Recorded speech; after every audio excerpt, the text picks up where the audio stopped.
Sorry about that. Switching devices. Sorry about that. Switching devices. All right, man. Listen. Listen. If you use the word Marxist when describing anything, you're in fucking idiot. Fucking moron. Yes, because you have to tell me what Marxism from what area, how does it apply to this conversation, all that shit. Listen. How schools are funded is a pretty standard thing. Schools are funded by property taxes. That's what they're funded by. We don't have equal protection under the law when it comes to schooling because the school is based on property taxes.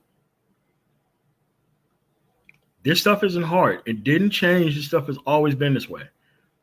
Everyone knows if you want good shit, what area to live in. You also know if you don't want any type of public services, what area that you live in. That's also not hard either. So if we're citing the things about Chicago and bad outcomes, you have just as many, or actually a hell of a lot more bad outcomes in the South that is conservative ran. So if you're going to make the arguments about Chicago, you have to make the arguments about the whole Confederate South. It's the same issue. No, and there's one party that is actually fighting for tax cuts. There is a party who's fighting against minimum wage. This is the same party. I'm not saying the other one's better. I'm just saying you need to understand these things and stop trying to dance in the fucking middle. It's pretty obvious. If you take the most conservative city and you put that shit up against the most liberal city, it's quite obvious which city you want to live in. That's not hard, but you got to take a side. But see, most people don't want to take a side because, one, they want to dance in the middle and play both sides. That's what this middle of the road bullshit's about. Or two, they only want to cite politics when it comes down to connecting it back to the culture war, whether it's LGBT, whether it's black women, or just ignoring racism altogether. This stuff isn't really that hard to see. But in the sake of fairness, when you allow a guy who was at the Capitol building committing treason to be on your panel and deny basic facts about history that you can't even control your panel to the point to where you want to have this bullshit because of fake ass neutrality. That's why come we can't get nowhere, because you allow people to bring all bullshit to the table. This dude said that critical race theory is the reason why his son left the state of Texas. Right after he said there is no problem with race in Texas. This is why you don't allow helmet niggas on panels. And this is why I just unsubscribe from every person who would ever have this fucking idiot on their fucking panel. Still after the fucking January 6th shit. Why is this treasonous motherfucker who don't like being black being around in fucking black spaces and jumping up on panels talking about issues that he just don't even want to be a part of? And here's the thing. Whites don't fucking respect that shit either. They think you're a fucking idiot. No person goes around and think that Jesse Lee Peterson, who's denying what the fuck's happening in at Black Wall Street, like, dude, you can't go on TV and say shit like that. But in the face of fake ass neutrality, we allow this shit to be on. Why? So that way we can play the middle or do the culture warrior thing and try to act as if that's part of political discussion. It isn't. The moment you start talking about culture or relationships or black women's outcomes, motherfucker, you ain't talking about no politics, man.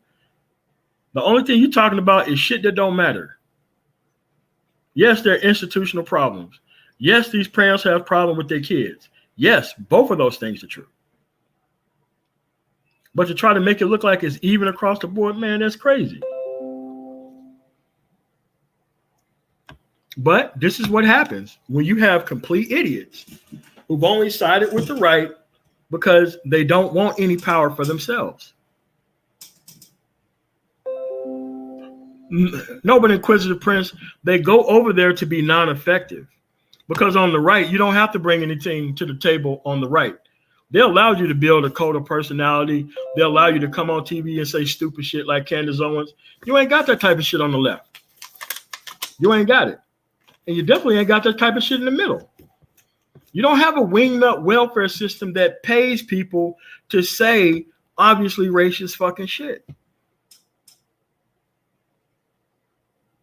You don't have that.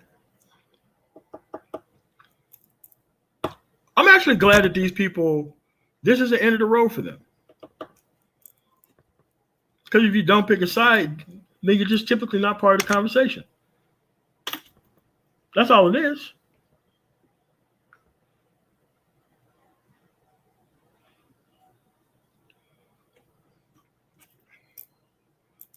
And this is why this is important to take a side. When you take a side and you actually learn the history of what you're talking about, people can't bring bullshit to the table. When I go meet Arabs or Jews or Asians, no matter what the background is, they don't have Trey MBDs, hood conservatives, or anybody who don't have the intellectual health to even know what the actual topics are to even be a part of the conversation. They don't allow people to be a part of the conversation. They don't tolerate their presence at all. They don't. So they want you to tolerate their intolerance so that way they could just be part of the conversation while they bring no understanding of anything to the table. I even called the shit out in the chat what the fuck he was going to do when he got on the panel, and he still did it. But this is what you got. This is what you have. The only thing you got to do is learn the history once, and you're done with it.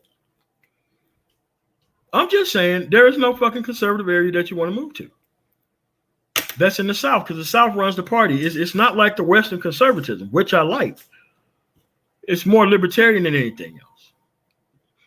But see, that libertarian shit in the West, they still want investment in basic government services. They still want increases in the minimum wage and shit.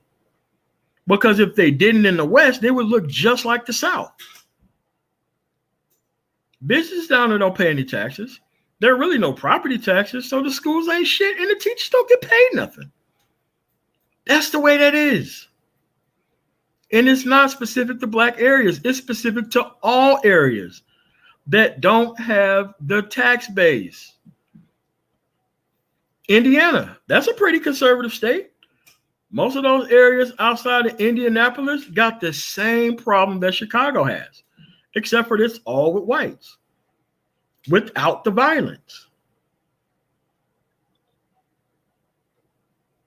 The violence has nothing to do with the lack of tax base. Let's say you go to like Mansfield, Ohio, where there's no jobs. The same exact thing on a very smaller scale without the violence. It's the same bullshit that's happening in Chicago. I'm from the Mississippi Delta. Don't have the level of violence that Chicago have. Don't have the actual infrastructure investment that big cities have. And it got the same results as Chicago when it comes to educational skills and scores. That's what I'm saying. So if you don't want to take a side, you don't want to talk about policy, you only want to connect the shit to personal responsibility and fucking bullshit culture. When the same shit's happening to whites. The same thing. Same thing happened to Latins in the same area.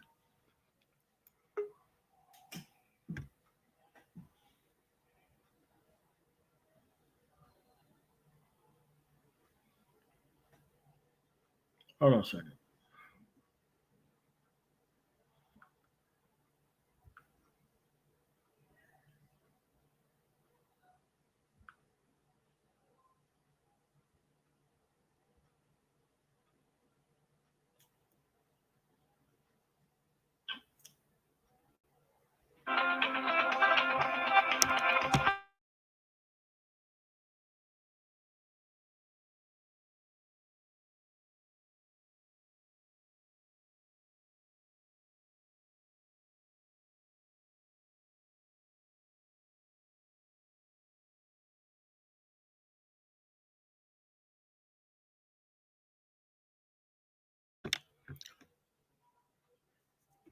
So that's what I'm saying.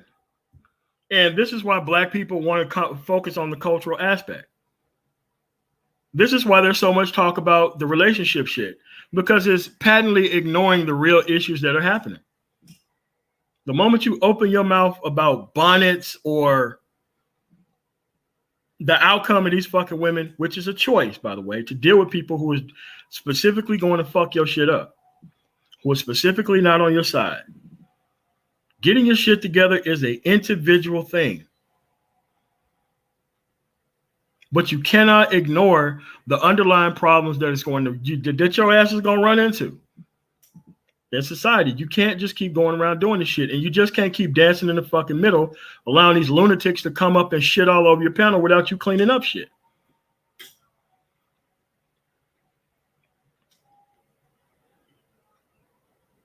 These people are not allowed to join political conversations anywhere in the country except for online. These people are the village idiots, except for they're just online.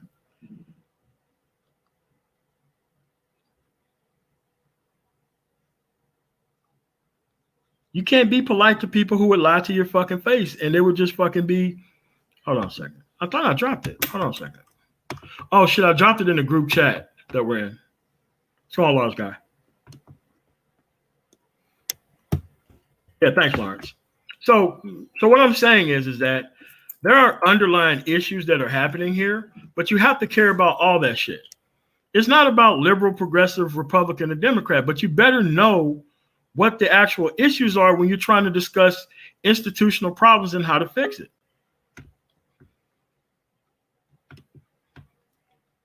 Because if you're trying to discuss institutional issues without party specific shit, like listen, like I said before, West Virginia has no better outcomes when it comes to education than the actual Cook County, Illinois, which I'm pretty sure that's what Chicago's at. No different outcomes than Sunflower County in Mississippi. No different outcome than most of the shit that's going on. Yeah, thanks, man. Yeah, I took a picture by the river when I was down in Mississippi. So that's me in the picture. So this is what I'm saying. This whole, I'm not going to pick a side shit, but I want to talk about politics and actual structural issues in America. No other group of people do that shit. You can't talk about the outcome of political things without talking about the party specific things that they ever voted for. I'm just saying, if you're on the Republican side, I'm cool with it. But let's not lie about the goddamn track record. Because here's the thing. Me and Lawrence Guy, he's in the chat, he is a Republican. We believe nearly the exact same fucking thing. But I would never think to hear that guy talk about stupid shit and try to be a version of some shit connected to the culture war. No. Most other cultures, they have people on both sides, and they're like me and Lawrence Guy. We know what's involved. We know it's invested. We're already invested in the side that we own. We read the actual policies, and we make a decision. Hell, if you want to be lazy about politics, donate your $10 a month to an organization like I do, and sit back and just show up to vote. And don't listen to people who talk about politics, period. Because I'm talking about the same shit I talked about in the summer and everywhere else. We're still talking about the same thing. We're not talking about different things. We're talking about people who want to troll and tie the political conversation back to the culture war. And this shit just doesn't make any sense. And when people allow these lunatics to come up on a panel, that's what I'm saying, Lawrence Guy. I'm not here to fix the black women's outcome. How the fuck am I going to be able to fix generational levels of cooch mismanagement? How the fuck am I going to be able to do that? What am I fucking talking about? Nah, man, what's going on? What's going on, man? I want to jump. Hey, what's up, She? No, wait, She. You kind of low. She's low, and wait for Renaissance Man to talk before you go ahead. No, you can go. He's just kind of low. No, I'm just saying, I'm gonna be real. I think it's my mic. Hold on, man. I'm sorry. Yeah, but yeah, I say I'm gonna be real quick. I'm not gonna be on long. Basically, I just jump on to say, I mean, you're right. Even when Art has his panels and he talk about politics, I never go up because I'm gonna look like a fool in front of you guys. You guys have studied this. You guys just took in the time and just went over certain processes and things in which the way the policies work, everything's being implemented, and I sit here and listen because I don't have a dog in the fight. I'm not gonna sit up here and act like I'm pushing agenda for Trump and all this because I've looked at it and did the research. It's crazy to see all these guys coming on these panels and trying to, just like you said, tie everything back to the gender war. I'm like, dude, we're gonna use politics as a means of getting women back to the community. I The just same sit back and laugh. they don't want though. We're talking about the same fucking women.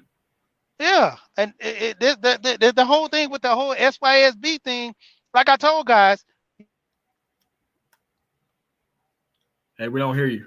SYSB is supposed to be a way to save yourself, not to go get foreign chicks, and guys are coming over here using that narrative, and I'm like, dude, like this, the whole thing is being broken down in the worst way. And that's why I tell you, like, I never get on about politics. I just came up to say that, just try to mix it and water down the pot.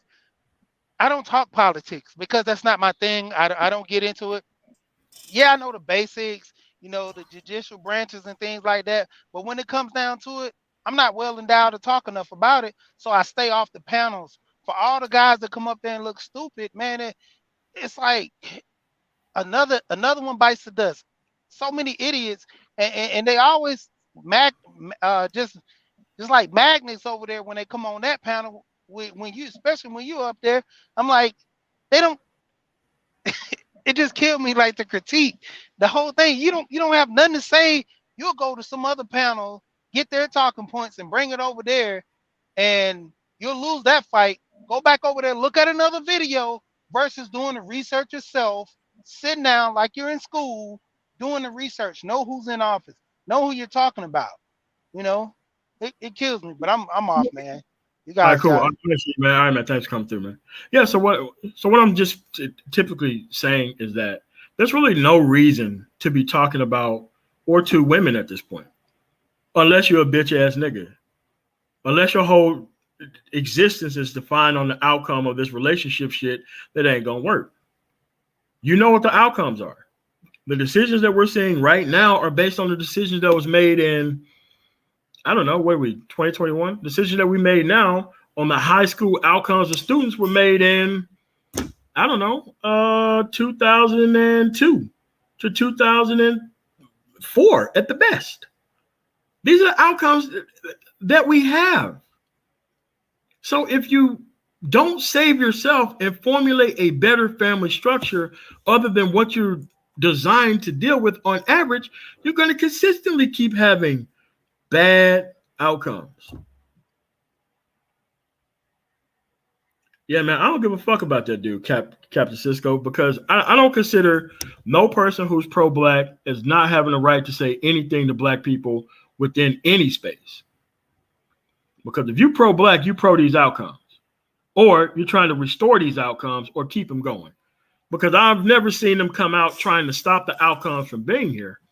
Now, I mean, it's okay when you're like the top of the food chain among this bullshit. I understand keeping your position clear, but that doesn't help male outcomes, because in other cultures, the women and the men are prepared to come together after a certain point of preparing themselves to deal with society. You can't really say that that's happening in this culture that we live in. That's all I'm saying. And it's just that you can't tie everything to the cultural aspect. And whenever you just use the word Marxism, I'm just going to think you're a fucking idiot. Period. I'm going to ask you what country, what administration, and please tie this to the policies in the United States. That's why I blocked that dude who was like culture first, economics, some shit. I just blocked him. As soon as he started talking, blocked. I unblocked him. King Sigma dropped the link. This dude didn't even come up. Why? All they're here to do is just throw cultural concepts around. They just yell Marxism and run, communism and run. We got a lot of black male cowards around here, man. A lot of them. How long have we been since you want to learn about how shit works? This is why I'm like, dude, listen. Once there were 2 helmet niggas on the panel, I got out of there. And even dealing with 1 helmet nigga was still too much. Because if you don't moderate your panel and you don't allow this guy to come to the conversation with the actual intellectual heft of the shit he's actually talking about, and you just allow him to ramble and run his fucking mouth, he runs the panel. So when you have this fake neutrality bullshit going on, man, you are allowing this shit to happen. How many times have we fucking seen this? Still not learning. That's what I'm saying. But see, they take glee in the shit because they're here to destroy every fucking conversation when it comes to progress, because a more equipped black man don't need motherfuckers like this. You don't need the relationship conversation if you're moving on to different shit that is not in this condition. You don't need to. You don't see when people from other countries come to this country, do you see these motherfuckers trying to learn red pill content in order to know how their women are going to turn out? No. Only we wasting time on shit like that, rather than focusing on individual outcomes.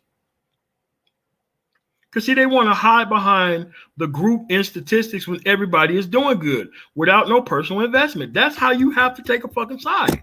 Because if you don't take a side, it's going to fuck up the way the rest of your life works. You really think that not taking a side and you're going to be fine in every other facet of life, but this shit's going to be fine? No, that's not how that works. Renaissance, what you got, man? Yeah, no, I had to come up because I can't even. First, he said that they don't have problems like this in Appalachia, which I was like, wow, have you ever been there? I've lived there. I lived there for about. He said that they don't have problems in Texas first. And then he named a specific instance in Texas. And I'm like, King Sigma, you got to get this motherfucker off the panel. Get him out of here. Nah, because I was going to say with the, if you go through like Appalachia, you'll see all sorts of like drug problems, things like drug addiction, alcohol addiction, people losing jobs, all this. You may not have the level of violence, but then again, when you look at the areas of violence like that, that's mainly in urban areas where people are in close proximity and close contact with people. So I mean, that made no sense. Then the other thing that he didn't even want, he said that his son experienced, they were using CRT, which made no sense. And I was trying to get him to ask where CRT was taught, because how are people who are working in, I'm assuming his son was working in like the real estate property management business. How did he come in contact with CRT? Because it's something that's not even taught. It's banned now at Texas at the high school level. Not that they were teaching it, and it's banned, and it's something you're not going to run into in grad school. And Renaissance, the point is, you can't commit housing discrimination against anybody, even if they're white. That's the basic point of that. Well, then it went into is that he didn't want to do anything about it. I'm like, wait, what happened to this whole colorblind society? You want to be, seriously. But you see an act of racism go on and you don't want to report it. Or on the flip side, you teach your son that if something like that happens, you shouldn't do anything about it. It's like, okay, if they violate federal law, no big deal.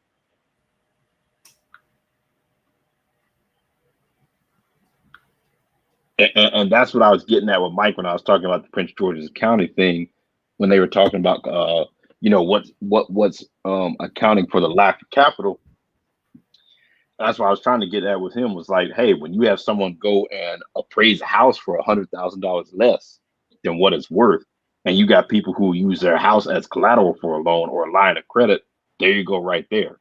Hey, Sigma let him off the hook with that too. Didn't even step in. Didn't even try to question him. He just let him get away with that shit too. It's like, dude, listen, man. This fake ass neutrality shit, man. Fuck that. There's a reason why you live in Minnesota and you don't live in Mississippi.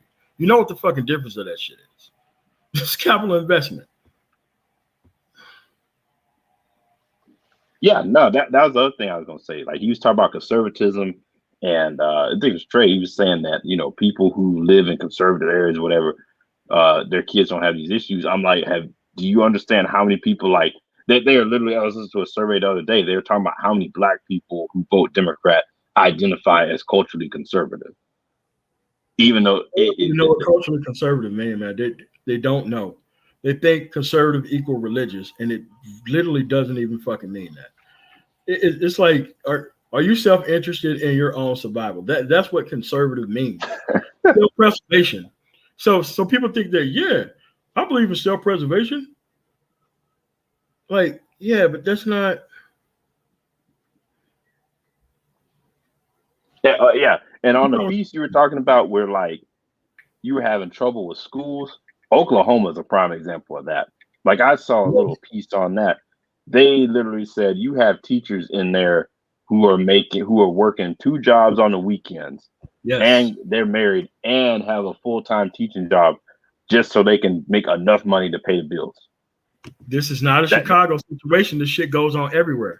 So it's like, if you really want to try to make it party specific, I'm like, dude, the schools are even worse than fucking Chicago and Mississippi because of the same reason. How are you going to be able to attract the best teachers if you ain't got the best tax-based revenue shit to go on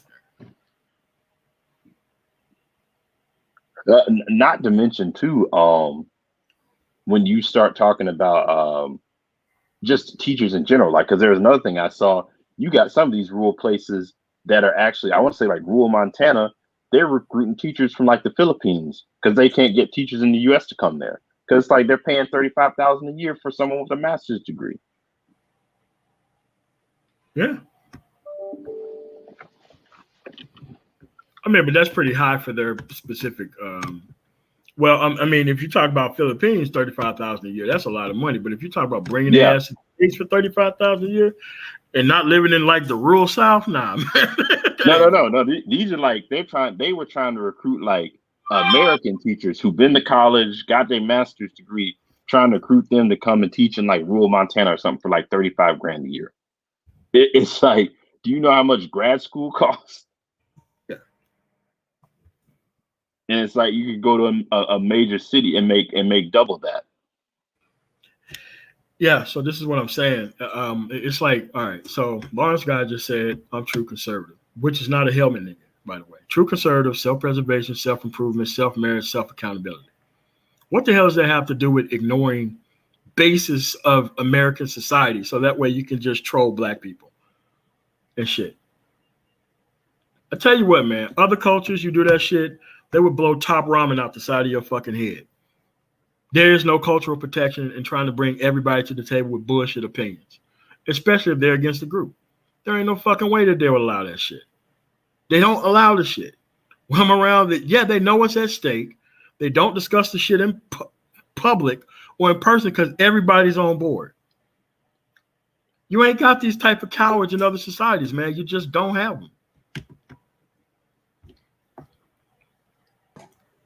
That or culture warriors. Yeah, you know, or Asian society outside of like Michelle Malkin. Think about it. Outside of Michelle Malkin, what's the culture warriors that are Asian in the country that are on national TV? Where are they? And ironically, their culture would be more conservative than the mainstream culture. Far more conservative, far more family focused, far more all that shit. What's going on, Mike? Hey, thanks for having me on, man. Yeah, it's just that it's hard to have conversations where everybody's not invested, man. Yeah, I think. Oh, go ahead. No, I was just gonna say, I just think that everyone has an opinion, but no one really understands the process, and so everyone jumps on the panel with their, critical race theory ideas, but don't really understand what critical race theory is, and then they inject it into the conversation. The conversation goes from what it originally was to trying to figure out what critical race theory is. It has nothing to do with the discussion, and so I think it's. I'm willing to have these sort of discussions openly if guys are really going to be on the same page. But if you're not going to be on the same page, I don't think you should be allowed on the panel. And this dude does it with every single issue. It's not this. You can't tell me that you have listened to this person in this space at least since July and noticed that him and the artist formerly known as Hood Conservative does the same fucking thing. They come to the table, they don't know what they're talking about, they insert bullshit into the conversation, and then it doesn't get moderated. They don't have to answer for it, and everybody else has to define their bullshit and clean up after them. It's ridiculous. But that's what the space is dissolved into. And so, I think the way you police it, man, is that you vet people with a couple of line of questions. Which side are you on, and do you understand the process? Yeah. I mean, dude, like, I would never join sports discussions in the Manosphere. When they talk about sports, I'm kind of out of there. I don't know what the hell I'm doing there. I don't know what I'm talking about. But see, but completely fucking idiots, they don't care about whether they have expertise or not. They want to just inject their outside the corner store after midnight as everybody's opinion is welcome here bullshit to the conversation. And it's like, dude, you can't run a society like that. Yeah. And it's like we've had like linear regression. Like if you track this shit on a chart, this shit is backwards and down to the left. I think that would be considered a L recovery. Yeah. L-shaped recovery. Yeah. I mean, everyone's a conservative until it's time to actually identify the principle of conservatism. Like I was just saying to King Sigma on his panel, the argument is that, these tech companies are leaving California to go to Texas, which is a conservative state. Yeah, but the areas that they move in are blue liberal cities. They're not moving to conservative cities. The state is conservative because that's how it was founded, not because they actually uphold these sort of values. A conservative in Texas is radically different than a conservative in, let's say, Montana or Wyoming. They're just different sort of culture that interacts there. Whereas in Texas, man, they made their bones off of energy. But that's not because they're conservative. Massachusetts is the epic center of life science startups in the world. There are more life science startups in Massachusetts than anywhere on this planet. And it's surrounded by what? Major institutions: MIT, Harvard, UMass Amherst, Tufts University, and many other Boston College and rest of these universities and stuff that drive that ecosystem. So when you say that it's because of conservatism, that's a misnomer. People are trying to tie in the policies to it's just great conservative policies. No, it's because it's a lot of land that needs to be utilized, and they sold it for cheap. Yes, that's pretty much why Texas is getting all those tech companies. Tesla needs these big mega factories. Where else is going to put? It's not going to put a mega factory in Rhode Island. That's just not going to happen. They don't have the real estate. Not there. Right? Jeez, they ain't got no roads in Rhode Island. They don't. Right. It's called that, but they don't have any roads for real. Right, and they're not going to put these a Tesla factory in Pittsburgh, Pennsylvania. It's not going to happen. They're not going to put it in West Virginia either. So they're putting it in Texas because Texas offered really reasonable cost per square foot or square mile for these big factories. That's really what's driving a lot of the tech push down there. Now, in terms of whether or not because California is becoming too liberal, or it's because of critical race theory, or all of these sort of whataboutisms, you have to also provide the data. They were paying taxes in the 90s. They were paying taxes in the 2000s. How can you say that it's because of cheap taxes if that was not the case before? They were gladly paying all of these taxes before. Florida is relatively good weather. It's similar to California, but it's not. Yeah, it's one of those factors that weather played a significant role as to why they relocated to Florida. Not because, Governor DeSantis, he's a really conservative guy and he really laid down good policies. So was Jeb Bush, but that didn't make those companies leave then. Not to mention, I was going to add too, with New York opening up fully in July, you've seen the exodus, but you haven't seen the people who are trying to move in. So it's kind of been off balance in the sense of you've had people talk about exiting, but you haven't given people a chance to move in. Yeah, I mean, New York is the epic center of finance in the country. It's what drives Yeah, the in the global world. economy. Yeah, it's what Yeah, drives the it's global got economy. So you without got. No, I was going to quickly say you got more. That city's got the most millionaires in the world. yeah, because as long as New York is running, companies are not going to leave. They're always going to put their regional headquarters in New York. That's why Amazon wanted to move their headquarters to New York. But getting $1.5 billion in tax incentives or tax breaks was not the business when all you were going to do is pay people a non-livable wage. That didn't make any sense to the people on the ground. That the tax incentives that these big mega corporations get, that is coming out of people's pockets. Not to mention too, Mike, when you start talking about these companies, the educational system and the skill set of the workforce, that plays a big role as well. Because I remember when I was in Atlanta and Amazon was looking at Atlanta, DC, and New York as finalists for its headquarters, and the requirements around it were things like access to public transit, access to an educated workforce who had the technical skills. So, Yes. the engineering, mathematics, all of those skill tech backgrounds to be able to fill these jobs. So it's like you automatically having those two requirements alone, that already cuts out like at least 3/4 of the places in America and like 3/4 of the state. Because I mean, when you start putting those type of requirements, there's only like 10 cities that really are going to meet that type of requirement. Yeah, why do all the tech companies move to Atlanta? They don't move to the other conservative cities because they don't have the infrastructure or the ecosystem to support it. They're not moving to Arkansas either. So the idea that conservative policies really help drive the country, bullshit. All of your major economies in this country, whether it's New York City or San Francisco, all of these are liberal areas. Yeah. California alone is the 5th largest economy in the world. Yeah, that's what I'm saying. Yeah, go ahead. I was going to say, people were looking at it. Well, New York's got all its issues. According to the census, 1.9 million people moved into the state of New York between the periods of 2019 and 2020. 1.9 million moved into New York. Yeah. So going against a lot of what people have put out there as far as New York is draining itself out and it's never going to recover. Doesn't really look like that. The metro area has actually increased in size. So go ahead.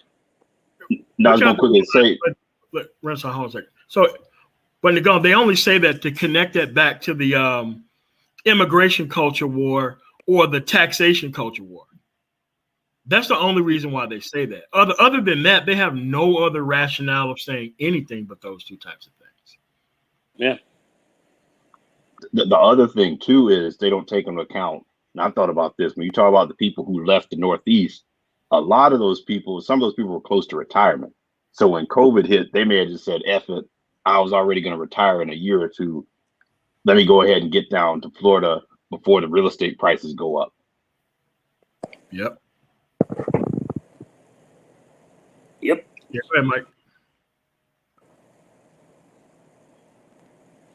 All right, go ahead and go. Oh no, nothing. I was just that's pretty much what I had to say at this point in time. I was just listening to the live stream before, and Mike asked him about the Sherman Act and all this kind of stuff, and these guys were just hamada. I don't even know what that is. That's why I don't get on those panels and talk to these guys. I mean, the helmet heads and all that, they're pushing a certain narrative. These guys are saying racism has nothing to do with it. It's a pure race, clean thing, and this doesn't exist. I mean, all the reports that you've gotten, that have come out from many government studies. We could sit here and speak about them all day. Speaks exactly to the opposite, and these are not just liberal groups saying this. And you have these guys up in here saying it's all equal, and there are no issues. I don't know what world these guys are living in. I don't know what these guys are living in, but I don't really choose to get on these panels and debate this kind of stuff with these guys who have very little knowledge about, don't know big things that are going on. Go ahead, Mike. Yeah, and here's the thing: we're not saying what side to pick. We're saying be educated on the issues when you talk to them and have a side pick. Both of those kind of make sense. Justin March, thank you for the $5 super sticker. That's what we're saying. So we're having the same idiot-based conversation with the people who haven't taken a side and don't know how things work. You can't really have no progression with that. And at this point, there's no reason why these people should be ended up on anybody's panel, unless you just clearly don't care about the track record or willing to have as many idiots on the panel as inhumanly possible to try to have this veneer of inclusion. You don't need to include anybody, any type of group that's going to function. You can't have a group style inclusion of people who are not involved, invested, and don't have a side pick.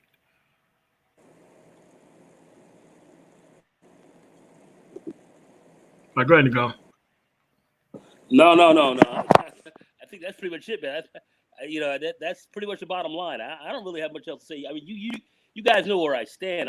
I'm just not standing on the side of ignorance, stupidity, and blindness. I'm and some levels of self-hatred. Some guys are just black people who don't like themselves, who don't like who they are.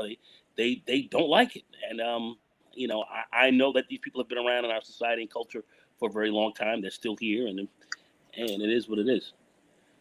Yeah, so it's just like, at this point, the only thing you got to do is move forward, man. Like I say, it's any content creator who allow these lunatics on, man. You gotta let them go. I let them go. I'm not going over there. I'm not trying to argue with shit, because if you ain't got no standards and you don't care about the actual intellectual background of the shit you're talking about, what I look like bringing all the facts to the conversation? And he tried to do the same thing on King Sigma's panel. Well, what is critical race theory? You brought it up.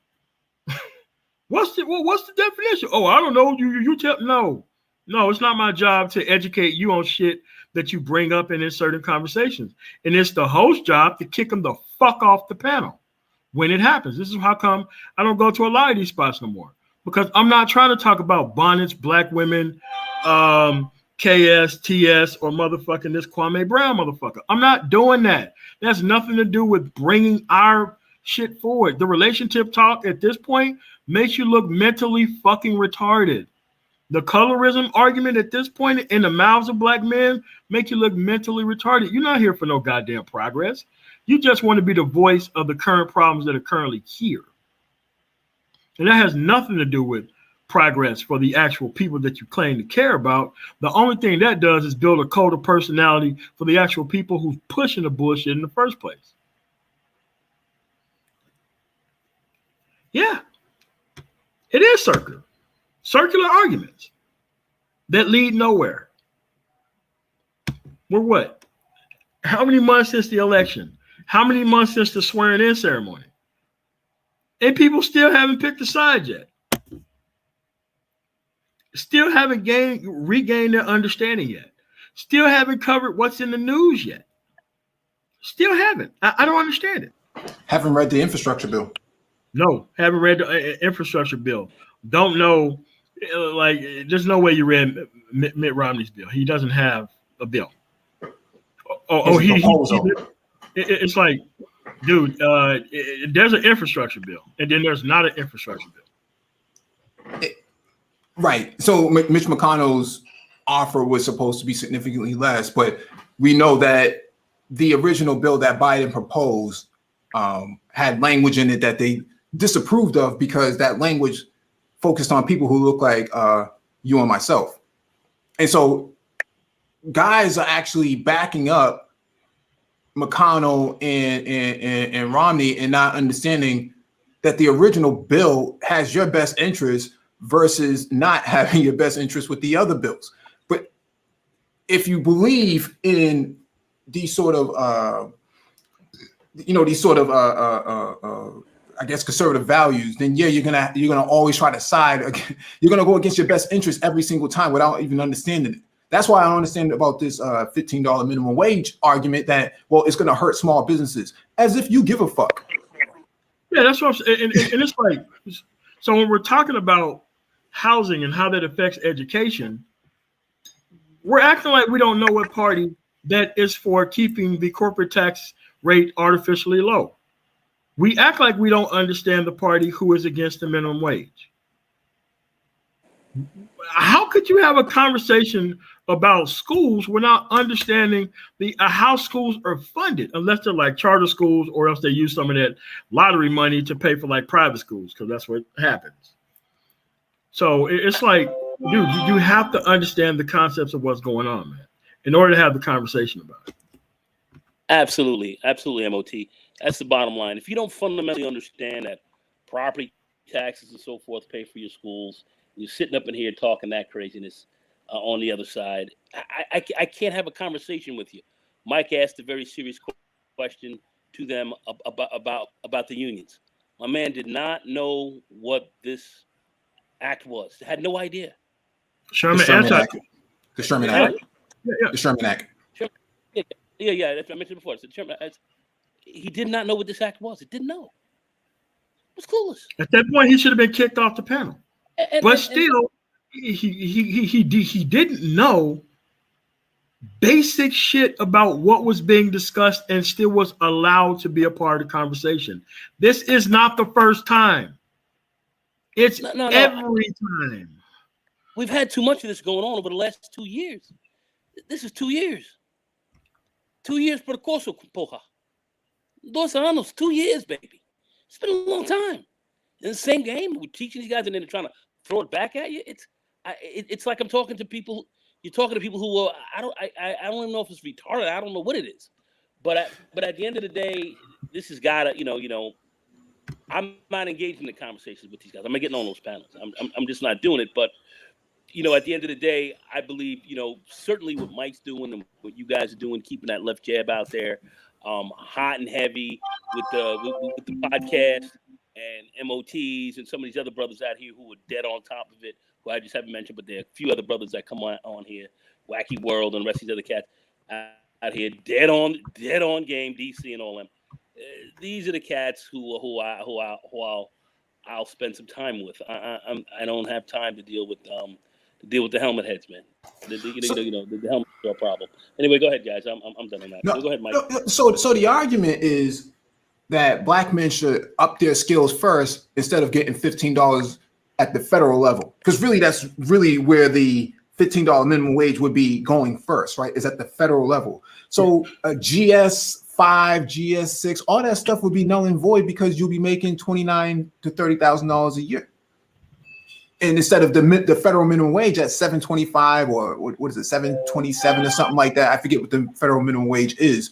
But how can you argue against that if the biggest employer of black people, and more importantly, black men, is the federal government than any other private institution? All right, so let's look at the GS schedule, the very base level of it. Hold on a second. Let me share your screen. Yeah, I'm about to share the screen. Also, how are you fighting against a living wage? Anyway, all right, go ahead, guys. All right, so this is the actual step scale. The minimum level that you get hired at. You got to zoom in, MOT. Oh, sorry. Hold on a second. Let me know when you can see it. I'm gonna keep going, and you just let me know when you can see it. 100. You see it now? We can see it now. Okay. So this is the GS step scale, and the $15 federal minimum wage will be towards federal workers. This is the step scale. Hold on a second. All right. It goes from 1 to 15, and it goes from GS1 on up. We're not going to cover the actual upwards of 10 because I think it goes to 15 or 16. No, it actually goes to 15. It's at the bottom.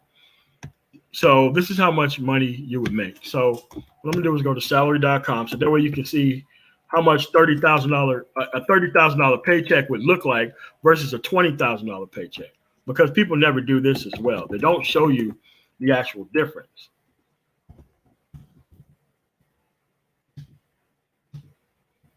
Let's choose a city. Let's choose a city like all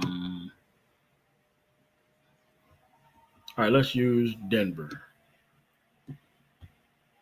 Hourly. 15. Hold on. Let me stop sharing that screen. Let's start sharing this screen right here. Now, the media can easily pull these people on TV who are anti-minimum wage and all this kind of stuff and actually bring them on to actually discuss the actual pay scale. All right, so that's $15 an hour.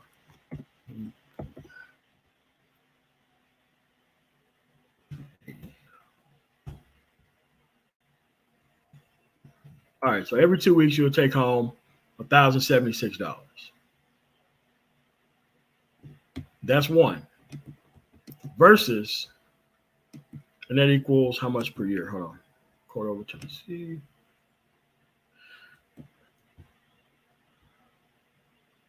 Oh, damn, that's even less because it's court over Tennessee. All right.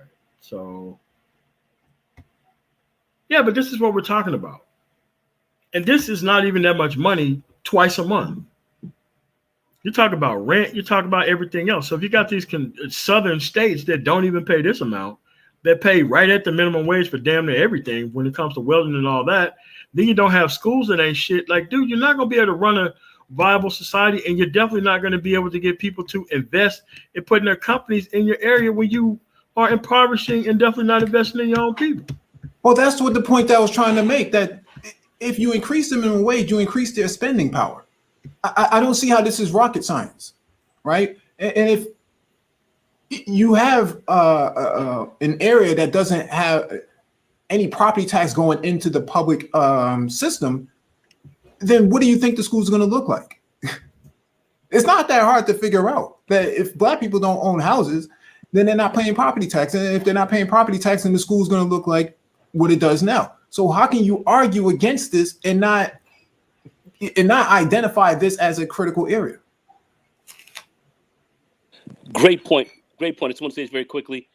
The raising of the minimum wage and this kind of thing, it's called a multiplier effect.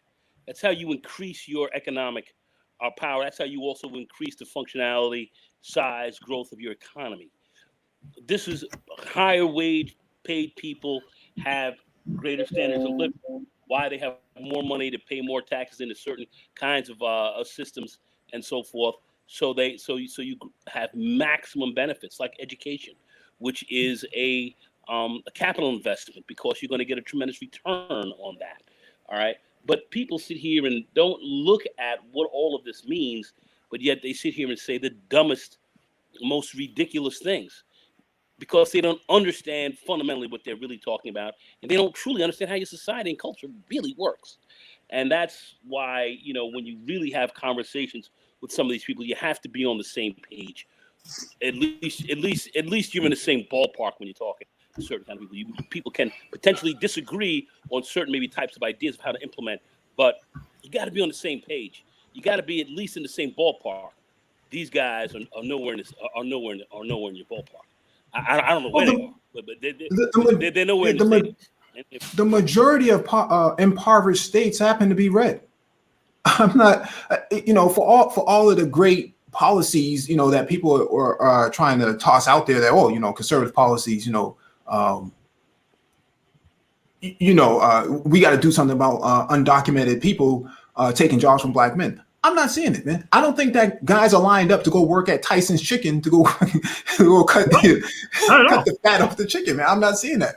According to the game guys in here, man, I don't think that these guys are really looking for that. I don't think guys are really signed up at Purdue, looking to chop, pork arms and shit, and pig feet.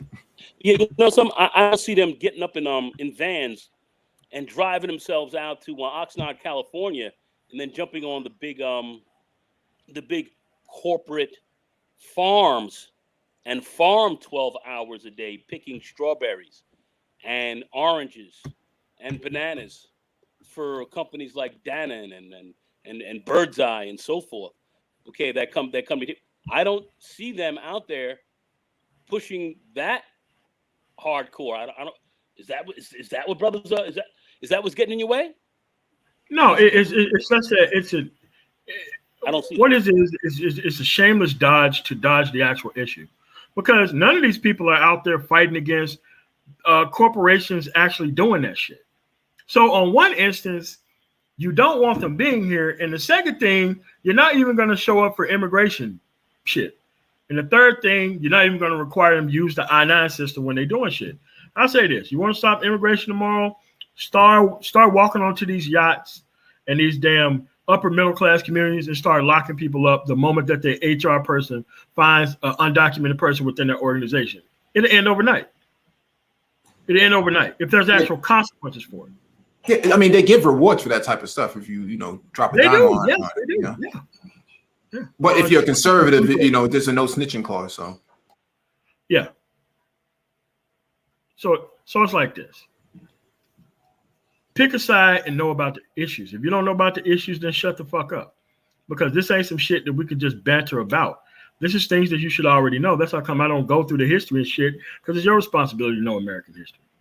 It's not my job to clean up after you like a dog with a pooper scooper in a green paper bag like I'm at some park or some shit, because you don't know what the fuck you're talking about. And you only just want to be part of the conversation because you want to learn the shit on the fly. Well, I could learn it on the fly. I could make points just like these guys. Like, nah, man, you got to have an intellectual investment in a historical perspective before you start opening your mouth and talking about shit. Fuck that. no, that's a really good point. I mean, it's an obvious one, but I think some people, because they say, some people will say, well, those are Democrat-run cities, so why does it look like that? Because there's a little bit more nuance to this, right? Most of these cities have what they call city managers, who are the fiduciaries who handle all of the the spending for these cities. They're unelected by design. The idea that because it's a blue city that it must be all Democrats' fault. No, there's a lot of conservatives within these blue cities who are in city managers. unelected positions. So to make it seem like Lightfoot or de Blasio, they all just dropped the ball because they're blue. I'm saying we can look at conservative states. Mitch McConnell had people starving in the state, and when it was time to pass the stimulus, he just chuckled during the debate. I mean, he let his people starve, and this is a conservative.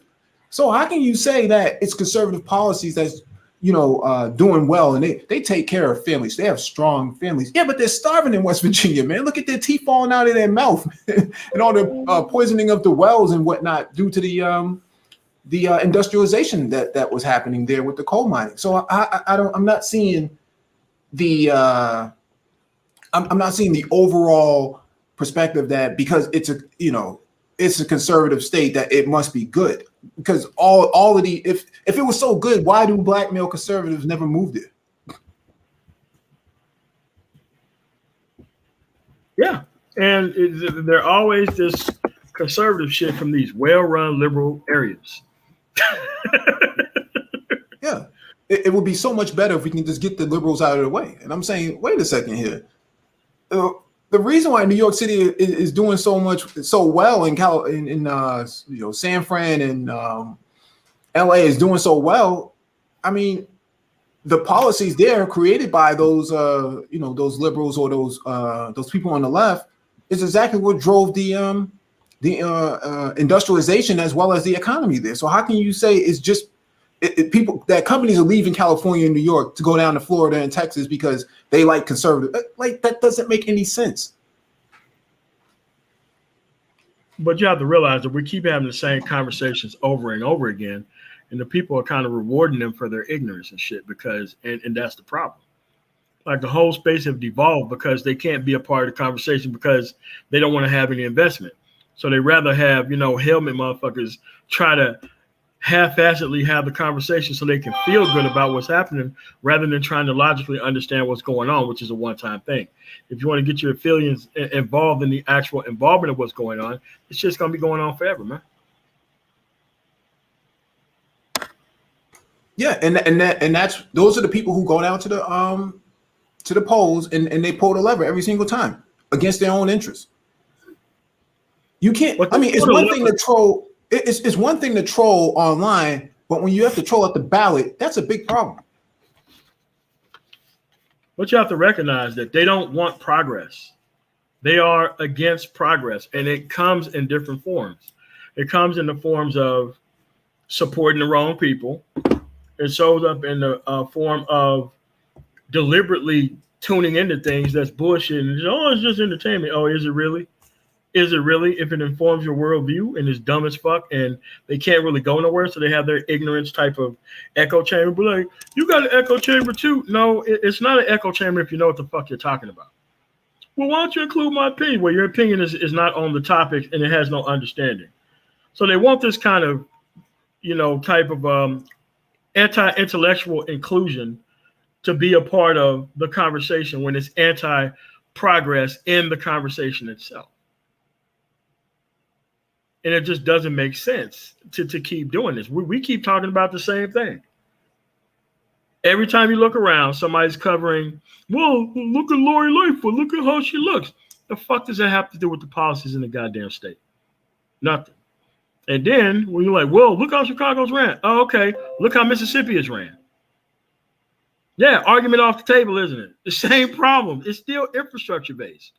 So you have to realize that, look, you got to be able to know what this stuff is and how it looks and how you fit into it.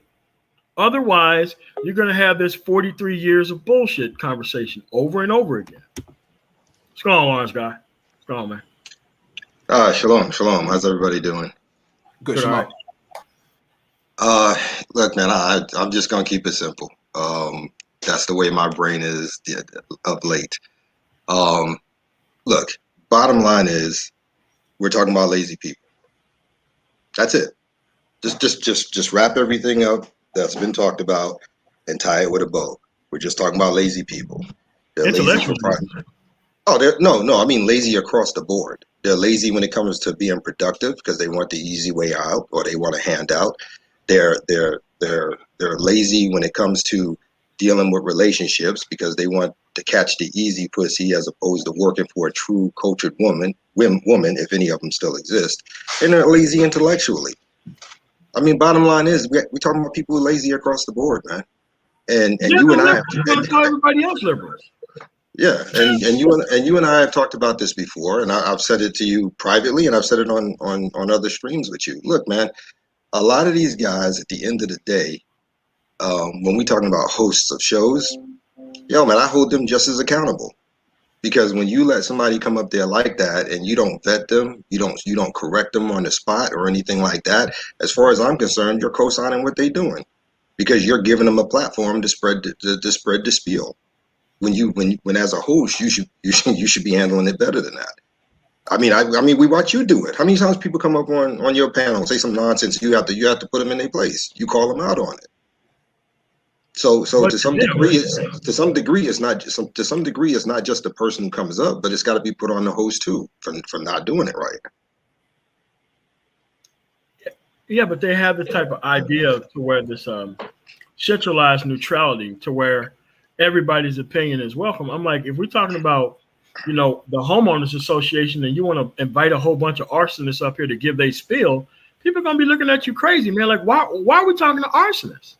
Why? That's true.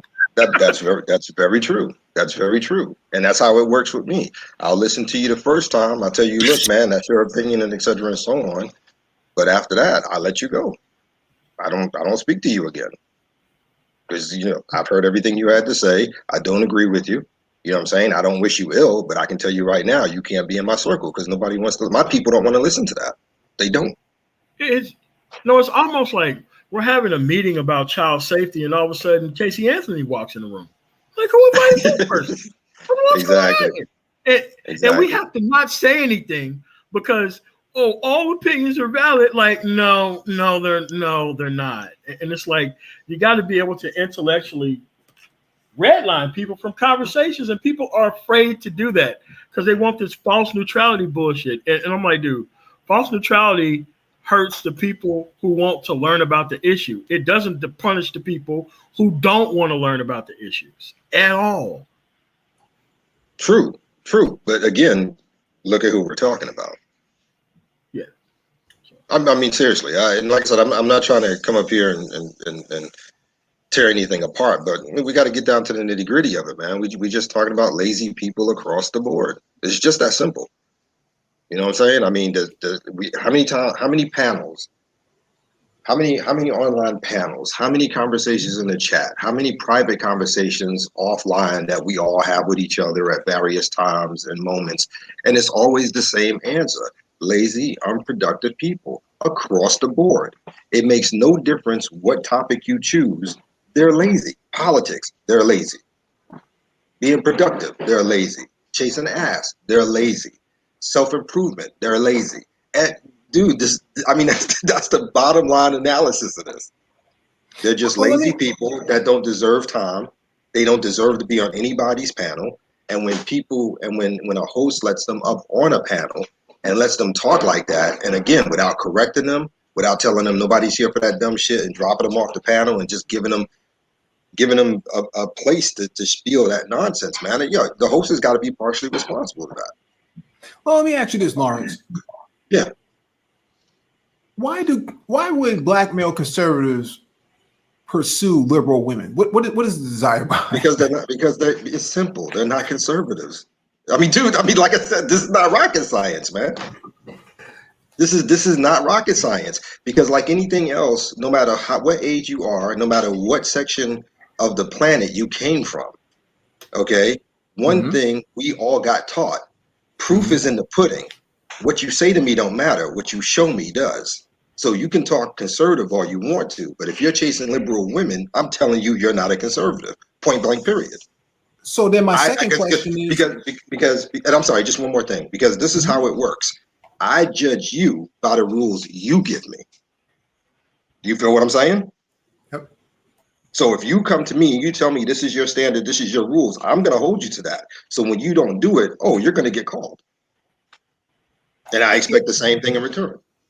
Yeah, but the thing is, I see a lot of black conservative women, and they're not choosing up on those conservative brothers. And because they're not conservative women. Here we go.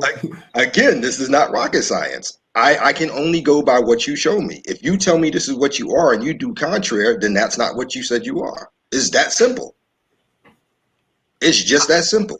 If you told me you were 6'4" and 190 pounds solid, and you play basketball, and the first time I meet you, you're working in a factory and you only 5'3", dude, come on.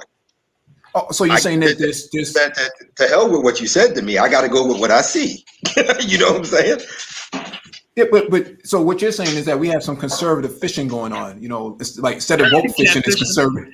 Yeah, conservative fishing. You know, people pretending to yeah. Yeah, they're catfishing. That's all that is. They're catfishing. No, like I said, no true conservative man will put himself in a position to chase after a liberal woman because she is literally antithetical to everything he stands for. And the same thing applies in reverse if it's a female to a conservative female to a thug or Pookie and Ray Ray. It's the same thing. It's the same thing. And that's what I'm saying. I'm not trying to be difficult. I'm just saying this is not rocket science. We know who these people are. We know how they work. We know what they're about. And it all comes down to that same magic word I said in the beginning: lazy. Yeah, but the thing is, and we just came from a different panel. The argument is that we shouldn't have a $15 minimum wage, but the state of Florida passed it unanimously recently. Yeah, I know I'm in Florida. Yeah, conservative state. How can you say, well, Florida's a conservative state, and that's why those companies are moving down there? Well, they also passed $15 minimum wage, man. That's not why they're moving down here. That has nothing to do with why they moving down here. Okay. No, it doesn't. Bottom line is it's what you guys were talking about earlier. First of all, weather. Second of all, what bang for the buck you can get per square footage and per square mile. Because people fail to realize where Florida is concerned, the vast majority of their laws is based around real estate law. Okay, that's why square footage and square mileage and the price you can get for it matters. So that's why they're here. In addition to, a state with no tax, and then you get additional tax benefits depending on what type of corporation you are, because DeSantis is setting stuff up for them to come down and be, even more comfortable than the average corporation that might have been started. But it's always the same thing, man. Square footage and tax incentives. It ain't got nothing to do with conservative. Because, like I said, look, if you're a conservative in business, you don't care about anything except where you land for that money to get the more bang for your buck. That's all that matters. I mean, Mitt Romney had undocumented people, mowing his lawn and whatnot and planting his tulips, but no one on the conservative side, from a black male perspective, was arguing against Mitt Romney, using that labor. I just don't understand the argument that. Lawrence may not notice, but we covered a couple of articles, that done by economists who basically say that $15 minimum wage would help black men exclusively in this country. No, it wouldn't. No, it wouldn't. No, let me just finish the point, because the roles that black men compete at are at the minimum wage in that area, in that demographic, that lower demographic, and that if you boosted it up, that they would actually be better off long term rather than the short term, right? It's not just about they get more money and then Friday they go buy a flat screen TV. No, they actually have more options, with their money overall. And so when I hear people say, well, no, you shouldn't increase the minimum wage because black men should just up their skills. Well, what about all these other people? All these other people are going to benefit as well. I mean, if it's not like, oh, they increased the minimum wage to $15 just for black men. No, it would benefit black men from an economist standpoint, but it's going to benefit everybody overall. Well, it's gonna benefit everybody overall, and out of everybody overall, black men are going to get the least benefit out of it. They just, in my mind, the way I see it, calling it out, saying it's predominantly to better black men, is just a way to find somebody to put the task off on. Because realistically speaking, the people who are going to benefit from that more than anybody else is going to be women. Oh yeah, it's going to be women. And again, not trying to open the door to make this a thing about females, but realistically, when it comes to those kind of economic decisions, it's always based on what would generally be best for the woman. So in order to cover their asses, they got to put it on somebody. So who's always the person that generally gets the blame? More often than not, it's going to be men in general, and it's going to be black men specifically. Yeah. No disagreement there. Yeah, and that's not me being personal. That's fact. We've seen it. We've got laws and policies in place about it. That anybody can go look up at any given time and see that what I'm saying is not personal. It's fact. So I mean, for me, I don't know, man. I can't even remember the last time I worried about an hourly wage. So I mean, not trying to be funny, but it doesn't. It doesn't mean anything to me. It's the same shit, different day. Oh yeah. I'm just saying, if we're looking at, because obviously the conversation always revolves around this, the black male space, right? And people are like, well, if you increase the minimum wage, well, what about it's going to hurt these small companies? Like, why are you so concerned about what Tyson's Chicken is paying? Why are you so concerned about Purdue? Why are you so concerned about how much they're going to sell chitlins for? It's going to increase it's going to have inflation. Like, what are you talking about? Like these companies. See, I don't know, because I know, and MOT, it refresh my memory, but I know you and I have talked about this offline. Look, if push come to shove, I don't have a problem paying $15 an hour. It don't mean anything. I don't have a problem paying more taxes. As long as it means you leave me the fuck alone, I'm okay. I mean, I just don't. I don't know, MOT. I think generally people who throw out that spiel are pretty much people who ain't got their shit in order, to be honest with you. Yeah, and it's like, dude, listen, if you got your money together, you want services to be better. If there's going to be more people in an area, you can't have cuts in the budget. Like, dude, if you got more people, you're going to have to do more investing. That is basic.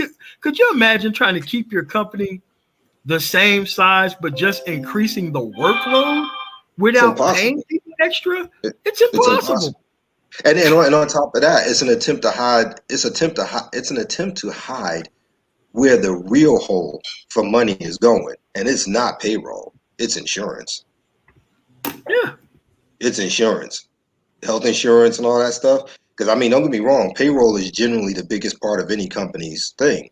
But if you start breaking it down separately on what you're paying somebody as an hourly wage, and you look at what you got to put out for them in your share for the company as for health benefits, that's where the ass kicking is coming. The health benefits. That's where the money's being blown.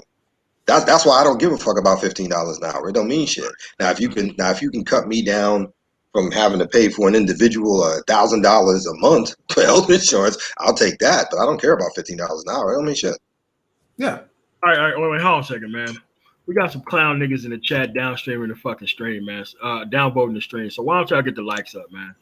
I usually don't even ask that type of stuff, but listen, man, I don't go to Helmet nigga streams trying to fucking argue them down on shit. I know you're too stupid to have a conversation with. I know it. I don't even bother with the shit. So you just have your helmet panels and do that shit over there, man. I don't go over there. I don't flag y'all shit. I don't go the fuck over there. I don't even give a fuck about you stupid motherfuckers. I don't even care. Don't come over here. Well, we got 70 people watching and 47 likes now. So hit that button, man. It don't cost nothing and it don't hurt. Yeah, don't worry about it, man. Like these are the blackmail cowards. The cowards who don't want to debate on the Prophet of Thought series, but they'll go on a fact-free zone and try to debate what the fuck they think SYSBM is, even though they're not a member of the shit. They want this sanitized version of reality that they can't get challenged. Like these are the actual fucking snowflakes trying to call everybody else snowflake. Like this is shit, the dumb shit that don't get life to me, man. Well, I'm gonna take a stab in the dark because I don't have any proof on this. I really don't. So it's an assumption on my part. But I don't look at those channels. I don't listen to them. I just don't. Generally, you guys or someone else that we associate with will tell me what's happened and et cetera and so on. But from what I'm hearing, and again, assumption, it seems like they come to your space or Mike's or Complex or whoever else, listen to you say what you have to say, and then think they've picked up enough information to go someplace else and try to have a conversation as if they know something because they picked up a point or two from you. Am I wrong or? No, it's right. Like you said, intellectuals, laziness, and people just let them fucking get away with it. But because they don't want to take a side and they don't want to say that they're wrong. Fuck you. You're with them. you let them do that shit on your panel. You fucking with them. Fuck them. no question. Pretty much. And here's the thing. You picked a side. You're a black Republican. Are you like these intellectually stupid motherfuckers? No. That's what I'm saying. It's like they act like saying that you're a Republican or on the conservative side is a bad thing. No, it's only bad when you try to connect everything to the fucking culture war. That's when it's bad. When you keep concentrating on liberal women and shit and not your own fucking power or productivity or your own peace, that's when it's fucking bad. Mm-hmm. Yeah. Now I've been here in Florida since December 2004. Yeah, so almost 20 years now. And I've met a lot of people in almost 20 years here who call themselves Republicans. And I can honestly say that out of all of them, I think I've only met two that actually truly were, if that makes sense. Yeah. That's the way it is, man. Because and color and gender doesn't play a part because I got it from everybody. No, it sure doesn't. It sure doesn't. Spanish, black, white, male, female, it didn't matter. But by the time it came down to it, I think I actually only met two, one female and one male, that were actually truly conservative and Republican. So, but Doug, but what I'm saying is that businesses shouldn't be doing that shit, period. Like, I'm sorry, say that. Like what Doug just said is here, how you saw companies cut 32 hours to avoid, like, dude, that's some shit like corporations have been doing for a while. Walmart does that shit. Walmart does that shit. Yeah, that goes back a ways. I remember that in the 90s. Oh yeah, like it's just that to me, outside of setting something up of a corporate setup that actually benefits the employee, I see no use for the contractor shit. I really don't. because Well, that's the system they use, because it's a 3-step system. It's cut the hours. Yep. Then it's independent contractors, and if it's not independent contractors, you go get temps. Yeah. And it's just that, look, man, this stuff isn't hard. Like, dude, I go to other nationalities of people. You don't have this reestablishing what the norm is. That's like, if these motherfuckers ain't doing this shit, and then they're just kicked out the colony. That's it. Like, there is no wasting time off of this bullshit. Like, you don't even get to do that for the most part. No, not really. Again, it doesn't make sense, and like I said, it all for me, it all falls down to, like I said, that one magic word: lazy. Yeah, too stupid to open a book. Don't want to learn about the issue, so that way they ain't got to do the shit again. They just come here and rub shit in their hair and expect us to be embarrassed by the shit. It's like, nah, man. Well, let me say this, and you might laugh at this, but I wouldn't insult stupid people like that. Yeah. Being too stupid to open a book is one thing. Being too lazy to do it is another. Yeah, I mean, but they just absolutely refuse to learn about simplistic shit that is going on in their society for the sake of this trolling shit. Like trolling and eyeballs is like legitimate means of black masculinity now. Legitimate. Well, but you got to understand. You're talking about people who don't even have enough vested interest to learn about their neighborhood. Yeah. I mean, seriously. So again, we come back to what I said: lazy. Well, I mean, there's only 2 things that I'm aware of that they look for in their neighborhood. That's either a piece of ass or how to hustle. The thing is, it's not so much that they're too lazy to read. They know the information contradicts their ideals. Well, that's spirited. Yeah. They know it contradicts their ideal. That's why I asked, a certain person, what was the Sherman Act for? Then he didn't know what the Sherman Act was. In reality, the Sherman Act Sherman Act contradicts his whole perspective on the panel. That you can't just make that statement and not look at it historically, which is why I said historically has that been the case? Or it doesn't matter. It's 2021. All right, man. You have a really nice day. Wait. That was the response? It don't matter. It's 2021? Yeah. That was the response. Yeah, exactly. Oh. Yeah. A conservative. Yeah, okay. Like I said last year, this space is finished. I said it.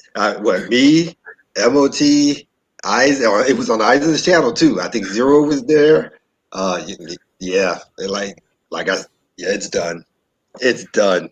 It's done. And they act like this fake neutrality protects them from not having the good sense to bring these motherfuckers up there. And I'm like, this dude is bullshitting you to your face and you ain't doing shit about it. And that's why she started laughing. It's like, this motherfucker, and I said it in the chat before he came up. I'm like, look, this guy's going to come up here. He ain't going to know shit. He's going to play dumb, and then he's going to ask you to divine this shit so that way you're arguing against yourself. And he came up there and did exactly fucking that shit. And I just started laughing. I'm like, this motherfucker does this on every panel. Well, see, here's the thing about neutrality to me, and I'm going to sum it up with one word: France. Yeah. France. Mm-hmm. Now go back and look at their history and see what happens from them being neutral. Go ahead. I dare you. So that's what neutrality means to me. Yeah. You're just somebody who's sitting there waiting for anybody to come in and roll over you. That's what neutrality means to me. Yes.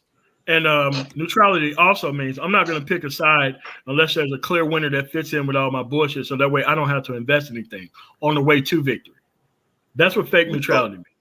Which goes back into female framework. Yeah, operating like a bitch. Waiting to see who comes out on top so you can get the best pick of resources. That's all it is. Yeah, I just want to respond to this comment in the chat from Logic's Find. It said, instead of worrying about the minimum wage, go to college and invest yourself with marketable skills that employers are willing to pay higher salaries for. I think we've kind of been down that path, right? And at least on this channel, the Black Brain Trust, I think we've we've done the tech talks on the weekend for like 2 years. You know, we've guided people in the right areas. I think part of this issue, and we've had conservatives on the panel with Vivian Ibrahim and Bro Ibrahim on there as well, who went to the White House and helped and talked to Trump, the Trump administration about these H-1B visas and these sort of things. So there's a lot more obstacles in the way than what people really understand about upward mobility. It's not just about, well, you just go to school and then that's just the end of it. No, there's other obstacles in the way as well. And so I think we have to have a more nuanced conversation about what that really looks like and what that means. I'm not saying that anybody should support Biden's infrastructure bill, but what I am saying is that a lot of that is listed in there. The upward, the upskilling of talent and labor, right? But the same people who are saying, well, you shouldn't support him. Well, what about the infrastructure bill that's actually going to be in your have your best interest? Why aren't you supporting that? Why is it always the onus has to be put on the people when we know that infrastructure is lacking in these areas too? Like, everybody can't just go to community college. There's a cap on that. And here's the other thing with that, Mike. This shit actually helps whites too. A hell of a lot more than it's gonna help blacks. And they're like trying to, I'm like, bro, listen, man. This is what happens when you have to keep recovering the conversation from people who just shitting all over it and just running. You have to keep reestablishing the conversation because they're too dumb and lazy to actually go read the shit. No, but you had Biden when he was running his campaign tell the coal miners to learn how to code. Now, I think that's a little bit insensitive, but I understand the point that he's making. But when the comment is made to them, then somehow, he's wrong. But if we say the same thing to black people, then it's justified. I'm like, well, wait a second here. They're going to actually help these former coal miners and laborers actually upskill, and everybody's all for it. But when it comes to black men, it's always you have to do it, the impossible mission. You got to climb Mount Everest. You got to, dive beneath the sea at 300 feet or something like that without a snorkel. There's all these impossible missions when it comes to black men. But when it's time to leverage, the municipality, the infrastructure that's available, the community colleges, the libraries, and all that, none of these guys think that that's a good idea. What's the purpose of having your public resources if you're not going to actually use it? Because it doesn't fall into the narrative. Look, the narrative is celebrity, not productivity. That's the narrative for them. Like, what does that mean? If you don't rap, if you ain't into entertainment, if you ain't this, you ain't that. That's what the vast majority of black people seem to think is a definition of success and power. Mm-hmm. I mean, they never took the time to realize that. How can I put it? Look, money brings you success. Time brings you wealth. You understand what I'm saying? Mm-hmm. Nobody taught them that, and if they did, they just absolutely ignored it. Point blank, period. Because that means work. Right.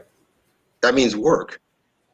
Because usually when I say time equals wealth, a lot of people would think, oh yeah, being able to have time free and you do whatever you want. That's only part of it. That's the back end. The front end is that time equals wealth, because that early stage of your life is where you put in all your time to get those skill sets, to put yourself at the top, to be in the very best. That's the front end of time. Mm-hmm. And then when it's all said and done, the back end of it will be what they automatically go to right out the gate, which is, oh yeah, free time. I ain't got to do nothing. I can do this, like whatever I want. They don't understand, just like MOT always says, they don't understand there is a procedure to this. There's a procedure. It has never changed. Yeah, it never changed at all. And it works for everybody, regardless of what you look like. Now, don't get me wrong, some groups might have a bit more resistance, but nonetheless, that doesn't change the policy. That just means you have to go a different route. But the procedure stays the same.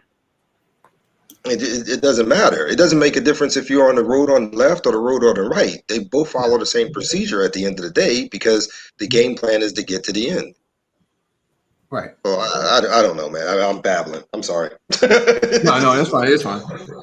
Logic Finance has responded to me. He says, you and I have talked about this for over 3 years now. You can't certificate your way through life. You mentioned community college when I've always talked about tier 1 4-year institutions. I mentioned community colleges because there's one in every Black neighborhood. Regardless of where you are in this country, there's always a community college available. But there's also a cap on these sort of areas. And so I think when we talk about upskilling, it's not so much about go to Duke University or UNC. There's other routes. And I think telling people to, you can only go to, these sort of institutions, that are, tier 1, I think that's a bit far-fetched, because not everybody can even get into them, even when they're not Black, right? And so the idea that that's what Black men should be shooting for right now, to me, the conversation is about what can you do within the next 6 months, right? There's an episode on, I think it's Bloomberg Quick Take or something like that, and they're talking about these blue-collar jobs that are paying big bucks, master plumbers and gas fitters, I think something like $90 an hour or something like that, because they can't find enough talent. That's something that doesn't require a 4-year degree. I don't know if I really want to tell, some dude who's working at Walmart to go to school for 4 years when he can actually go take an apprenticeship, with said company or said labor union and come out a little bit better with less debt. Like that's all I'm saying. I'm thinking more practical and pragmatic way of how do you address this skills gap in this labor shortage right now.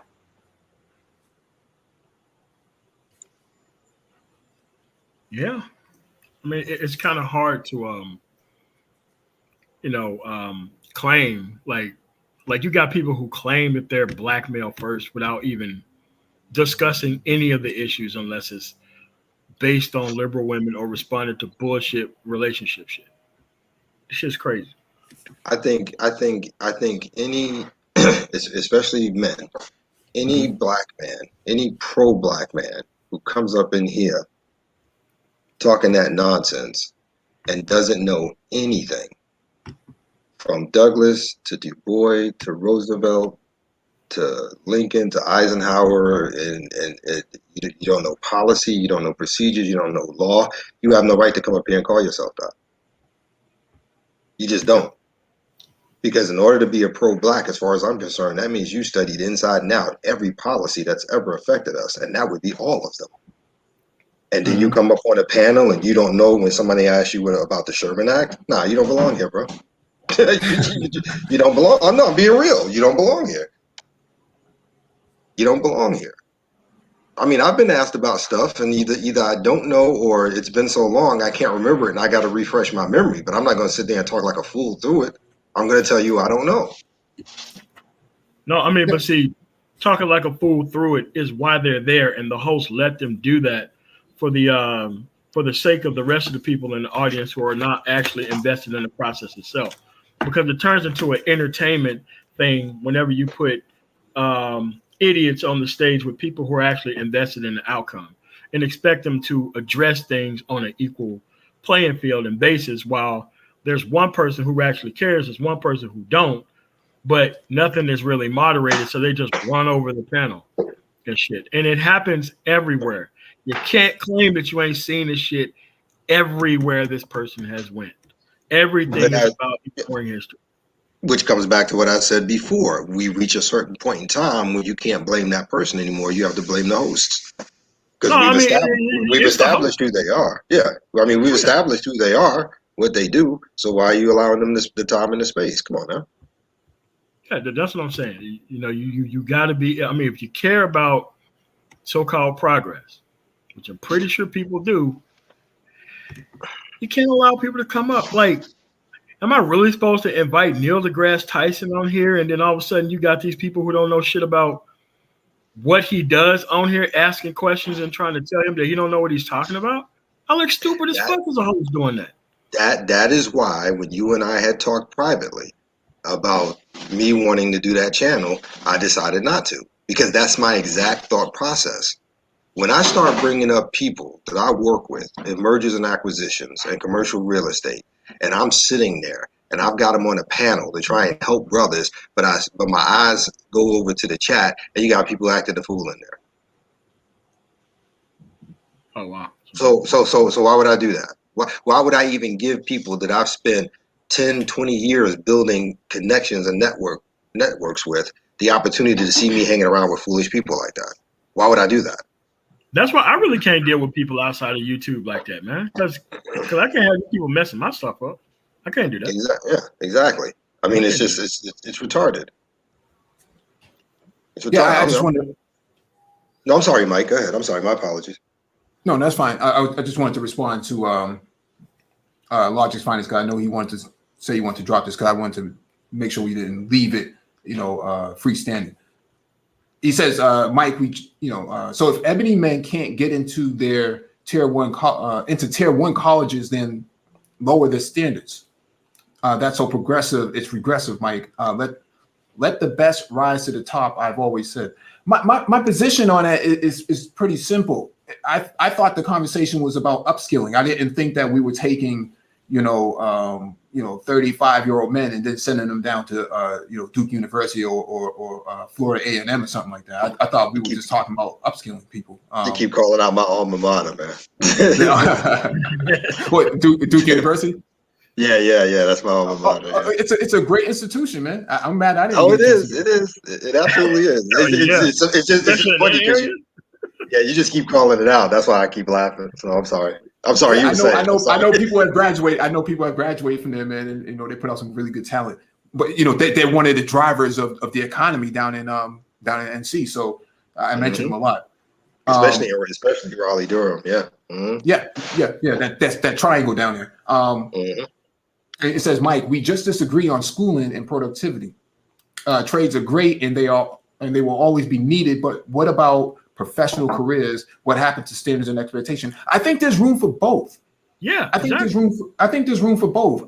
I'm just saying, 18 years old. Yeah, we need to get you into UNC or Morehouse or one of these tier 1, tier 2 institutions. However, if most Americans change their career at least 3 times in their life. So if you're talking about somebody who took an L once or twice, man, yeah, maybe that college might not be for everyone. I mean, I thought that was pretty standard. But if you're 35 and you're trying to get into a different career, yeah, man, you are heading in there, right? Hey, MOT, you might have to mute your mic. Yeah, you might. Yeah, you might have to mute MOT. How much? Hey, you got MOT, left? you got to mute your mic. Like hour and 30 minutes. How much do you have left going to the actual? 93 miles. Dude, you could do 93 miles in an hour and a half. It's a 75 mile an hour. It's 65 all the way in. Now with You're not gonna run into any traffic, man.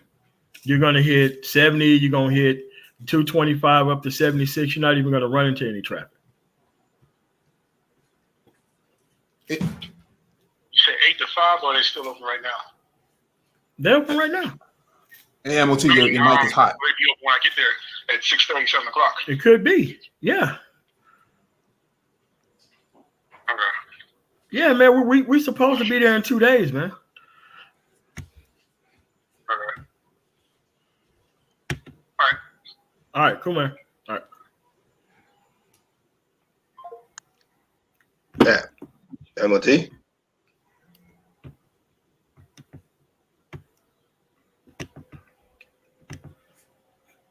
Yeah, can you hear me, Lawrence? Yeah, I can hear you. Yeah, I can hear you. Yeah, I can hear you. Yeah, we were trying to tell you your mic was hot. Okay. Oh, sorry about that. All right. Yeah, a bouquet of mics. No. Just responding back to Logic's finest. He says, Mike, we just disagree on schooling and productivity. Trades are great and they will always be needed. But what about professional careers? What happened to standards and expectations? Like I said, I just think that, there's 2 different age gaps. And, in America, I think most Americans change their career at least 3 times in their life. And so if you're 35 and you're trying to go from one thing to another, I don't know if I want to send you down to Duke University or Florida A&M or whatever major university Nah, man. to You upskill yourself. Gonna get that shit. Unless it's free. Right? I don't know, man. Most people who are going back to school in their 30s, man, they already got at least one child, probably a wife or something like that. That's not always the most feasible thing to do. And so I don't really like to push people into those areas because the mindset isn't always there 100%, right? You may have the ambition to go, but if you can't pay attention in the class, and you may feel some kind of way that you got people 10 years younger than you in the same classroom as you, that may not always be the best option. I just think that we should leverage all of the public resources that we do have, whether it's a community college or vocational school or push for more vocational schooling and things of that nature. I don't see what the challenge is with that. I do hear a lot of black male conservatives say, well, you shouldn't rely on the government. I'm like, well, everybody else does it though. What are you talking about? But what are you crazy? Every conservative, Republican, and business relies on it. What? That's the dumbest thing I've ever heard. Yeah. I mean, from subsidies to government contracts and everything else in between. Come on, man. Who be talking like this, man? Yeah, but the problem is that, Lawrence, that most fake conservatives don't want you dependent on the government at all, where everybody else is totally dependent on the government, period. Like what it is they don't understand the system at all. So they're just anti-government helping everybody. But whenever it comes to corporate tax cuts and breaks and all that kind of stuff, mouth closed every time. I don't know, man. Maybe I've been here too long, because I got to tell you, I saw it with Nixon. I saw it with Ford. I saw it with Carter. I saw it with Reagan. I saw it in 84, 85 when McCain got in trouble for the savings and loans bailout. I mean, come on, man. Don't depend on government. Wow. Wow. But see, you know the history of all that. Like Manosphere conservatives don't know shit about history. Well, I lived through it, so yeah. I mean, I'm just saying, like, Manosphere conservatives don't know shit about history. That's why they're talking about things that they're not qualified to talk about. Man, subsidies, torts, everything in between. Come on, man. So okay, all right, man. Wow.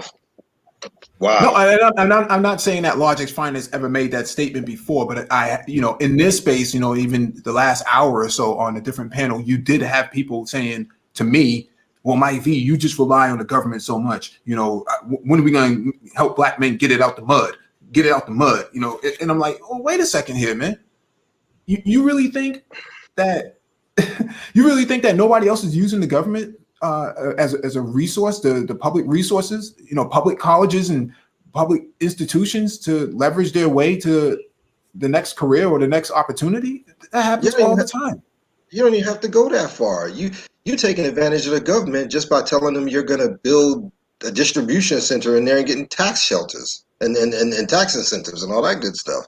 Yeah, there's no such thing. It's been for 10 years. I mean, it happens damn near everywhere.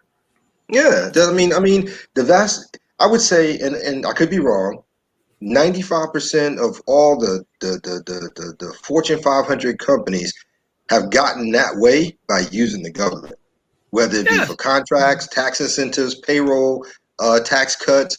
I mean, there's a specific, I can't remember it off the top of my head, but there's a specific accounting thing. I can't remember what it was. But it's in government policy that for every employee you can actually get a tax incentive for each one of them of about $12,000 each.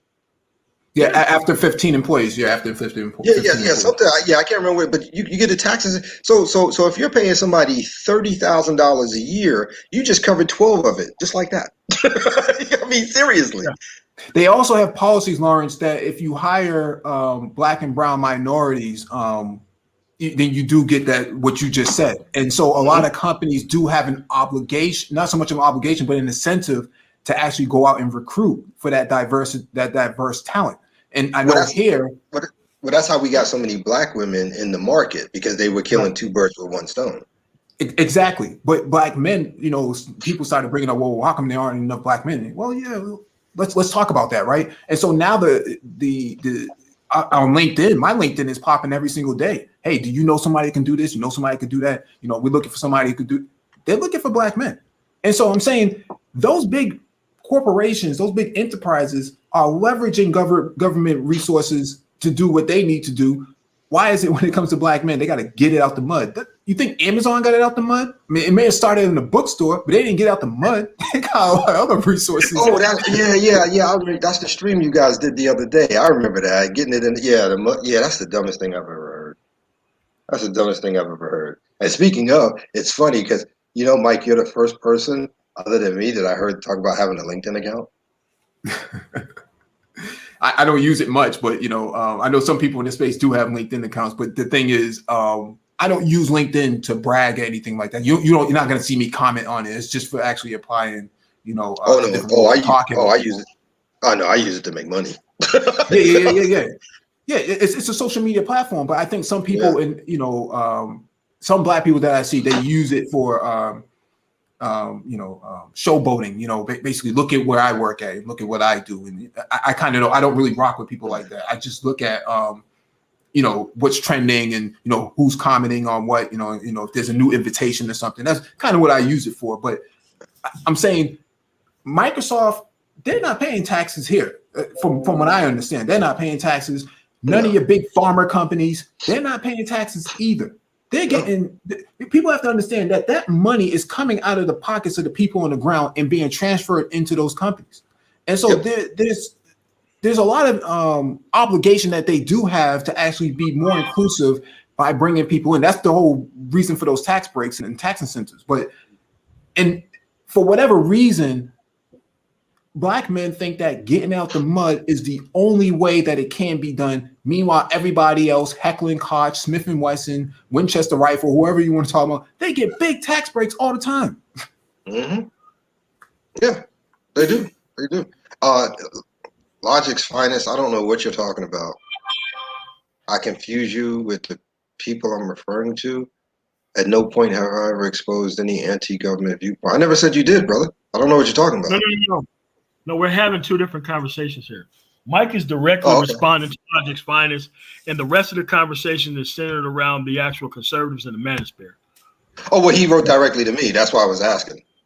Oh, no. It's just that's what's going on here, Paul. That's what's going on. Okay. Yeah. We're not actually attacking you or anything like that. No. We're not. No. I love Paul. Yeah. That's what I'm saying. I didn't understand. I don't remember saying he was like that. So I didn't. No. That's why I was clearing it up for Paul. That's why I was clearing it up for Paul. Okay, cool. But like I said, man, I don't. I personally, I don't get it, man. Like I said, I've seen that all my life. Republican or Democrat, conservative or liberal. At the end of the day, everybody uses the government somehow, some way. I just don't see how you could not. And like the saying goes, why would you leave money on the table? Yeah, I'm telling you. Yeah, I'm not trying to be a dick, but I'm saying, why would I leave money on the table? Yeah, here's a great example. You think any of these people who talk about fiscal conservatism and all that shit would turn down $1 billion contract from the government? No. They shouldn't. They shouldn't. They shouldn't. Not at all. They wouldn't. I've never seen it happen. That's what I'm talking about, dude. Like, they wouldn't do that shit. Yeah, like I said, it's just foolish. And like I said, that's why I rely on you guys or Eisen or whoever to tell me what happens in the space, man, because I can't do it. I mean, kudos to you guys for listening or being on the panels or whatever, but I can't do it. I can't do it. I'm. You start, the older you get, the more ornery you get, and I'm literally moving into that space when the going is right now. You know what? I'm done. I just don't even give a fuck no more. Kill yourselves. Knock yourself out. I just don't care. That's why Sunday I had said the thing I did on Eisen's panel in closing. No more emails from people. talking to me about can we do this? Can you do that? Can you do this? You know what? I've been in this space with most of you guys for a little over a year now. I've been on multiple streams with Complex, Morning Blue, Judgezilla, MOT, Zero. I put out information here and there. If you have not done a single fucking thing with that information in over a year, you ain't gonna do shit with me now. So don't bother me. And if you do, I'm gonna tell you right now, there's no more conversation. You will be a client. You're gonna cost. It's gonna cost you. And I start at $3,000 an hour with a minimum of 8,000 with a minimum of 8 hours and a contingency fee on top of that for success. That's who I am now. So don't come fucking with me. I'm done. I'm done. You can't take information that I've given you for over a year, but you can still sit for 8, 12, 15 hours on a fucking stream talking about nothing. Nah, I ain't got shit for you. You want me, it's gonna cost you. That's it. Niggas don't want to be saved? Great. Thanks for letting me know. Now I don't have to waste my time anymore. That's what I'm saying, man. I'm just like, look, these. I mean, the easiest way to be full of shit is to be in the middle. The easiest way to be full of shit is to act like you don't know what the goddamn issues are while talking about the same fucking issues. Like, dude, you can't get ahead in society doing no shit like that. I mean, you can in entertainment because entertainment is trying to please the most people. That makes sense. But like, when it comes to real shit, man, like there ain't no need like trying to discuss these fucking topics, especially if it's going to just boomerang back to all this cultural shit. I'm not doing it. That's why I said what I did Sunday, and that's why I said it again now. That's where I'm at. And if anybody's upset, here's my math. Yo, you put yourself there. You had over a year. I was putting myself out there for you. A lot of people I said shit to didn't do a fucking thing with it. I'm not mad at them. They still cool people, but I know I can't do business with you. That's all. Oh, no doubt, man. Because business is about static outcomes, and ain't nobody got time for shit in business. And it's like people don't understand that you have to take a hard line in business if you want the shit to work. Mm-hmm. I mean, I look, man, from real estate to mergers and acquisitions to how to grow your own food to be healthier and everything else in fucking between. And that's the shit that bugs me the fuck out because they sit around talking about older generation ain't do shit for them. And then you have somebody like me and the going in here and we're trying to break the shit down for you. We trying to be those brothers from that generation who's trying to do positive and right by you. And you still blow us the fuck off. So now what? Now whose fault is it? Because you can't blame us. You can't blame us. I just think politically, when it comes, you know, a lot of guys in this space have said, well, you know, the left is full of rainbow flags and this and that. Okay, so the one opportunity that you can find a niche to get some power, some political power for yourself, you turn it down, or you just kind of dismiss it as if that's not, you know, that's not necessary for me to have, you know, any political influence there. So why are you a conservative then? Well, I just believe in traditional families. Yeah. All right, man. I'll say trad cons. Okay. Traditional families with liberal women. Yeah. Which makes no damn sense. Makes no damn sense. I got a friend I've known since childhood, Myra. She's an immigration attorney here in Florida. People sit around, oh, when you guys were younger, you were cute. You know what I'm saying? I don't see why you guys hook up. Why would I hook up with her? Well, you guys have known each other since you were 7 and, you know, you had crushes on each other. That is a liberal woman. I am a conservative man. Are you high? Well, what's that got to do with anything? It's about love. No, see, for you, it's about pussy. And as I've said many a times before, pussy has no currency in my kingdom. It doesn't. And it never will. Conservative men do not hook up with liberal women. I don't give a fuck what kind of relationship you've had with them in the past. I don't give a fuck how long you've known them. You don't bring that into your world because it will not work. Unless you're Matt Gaetz. Yeah, sure, okay. It's okay. You know, and it's the same thing with love. Love is that concept is just retarded because they wrapped up all in the romantic concepts of love. That has nothing to do with building a family, a lineage, and a legacy. Has nothing to do with love at all. At all. Love That's what means I'm nothing in saying. the full scheme of this shit. It doesn't. Yeah, I just, like I said, man, I think when it comes to political power, guys are looking for opportunities. Like I said on the Progressive Brothers podcast, man, the digital divide is an area that you can get yourself involved in. It doesn't sound glamorous, but it's an area that's untapped, and I think a lot of brothers are missing out on. But you have a lot of brothers who are saying that, well, I'm a conservative, and so we don't need the internet. We can go back to Etch Sketch and phone calls and stuff like that. I'm like, at some point, you got to take a side.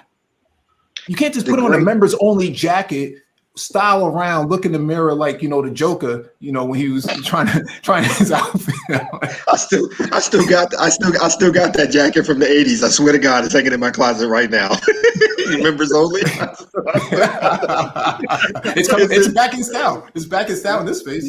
No lie. My cousin William gave it to me when we were teenagers. It's a navy blue one. I still got it, still in good condition. No lie. Hanging in my closet right now. Can you fit it? Huh? Yeah. I still can. Yeah. I still can. I still can fit it.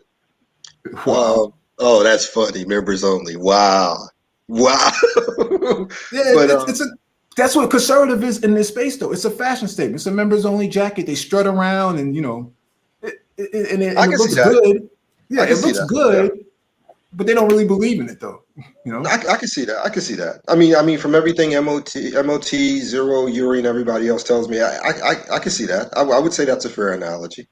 I wouldn't disagree with it at all. I think that for me, I think the most offensive thing that I ever hear, and this is whether it's male or female, when it comes to Black people, when you sit there and you scream about how hard it is being Black in this country today, how hard it is to do this. This person's holding you down. This person won't let you do this. This person. It's offensive to me because it literally disrespects every last one of our ancestors prior to us who did a lot more with a lot less. See, today you don't have to walk down the street and worry about getting snatched and lynched on a daily basis. You ain't got to worry about waking up. I'm not saying these things don't happen still, but I'm just saying the level of the shit that our grandparents had to go through to accomplish the things that they did. You can't sit here in front of me today and make up excuses for why you can't be better. You can't. No.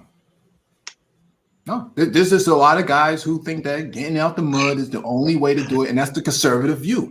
I'm like, I don't know any white conservatives who get it out the mud, man. Unless you're talking about Duck Dynasty or something like that. But even they, their business is not 100% out the mud. What are you talking about? No, man, we gotta kill this getting it out the mud, sort of concept, man. This or a construct. We gotta get rid of that thing, man. That's really hurting the the narrative in the space that somehow you're not successful unless you don't rely on the government. I'm like, this is crazy. Well, not to be an ass, but this is my take on it. If you come up to me and tell me you got to get it out of the mud, my first question to you is, why were you down in the mud to begin with? That's just a me thing. Right. Because it's just like scripture. You don't throw your pearls in with the swine. You just don't. So why would you be in the mud to begin with? That you got to get yourself up out of the mud. What is that? Hey, your guess is as good as mine. I'm still trying to figure that out for myself. I'm saying let's clean up the environment so that there is no mud. Exactly. If you're doing what you're supposed to, you wouldn't be someplace like that. Yeah. And don't get me wrong. I mean, some of us have come from rougher places than others, but still, that's no excuse. You can do it. It might not be at the speed you want. It might not even be to the level you want, but it still can be done. That's why my answer is always going to be. It always comes back to being lazy. Lazy. No That's doubt. it. Just lazy. So at this point, there's no excuses about not knowing about American history. There's no need for jumping up on panels and having conversations with people who haven't done the bare minimum intellectual investment to be a part of the conversation. I'm done with the shit. If you allow them to platform them, you are them. End of discussion. There is no affirmative action for having politically illiterate people on panels. Remember, these people are supposed to be the conservatives, but they're the biggest liberals in the space when it comes to not actually following the process or knowing anything about it, but want this affirmative action to be a part of every single discussion about progress. Lazy. Yeah. That's why I've been gone. That's why I've been gone lately. I'm not lying. That's why I stepped away for a little bit, and I'm gonna do it again. I'm gonna do it again. But what kills me, Lawrence, is that they call you a rhino. No, it's just like, well, wait a second. So what? So what? I've been called worse, not better. So, and not to be funny, but to take a page from my cousin William's book, he taught me this when I was 15. Your perception of me will never be my reality. Yeah. So you can think and call me whatever you want. I know what I am and I know what I'm doing. So again, doesn't matter. Well, they call him Marxist of tomorrow. Lawrence is a rhino. You know, Marxist. Oh, for real? Yeah.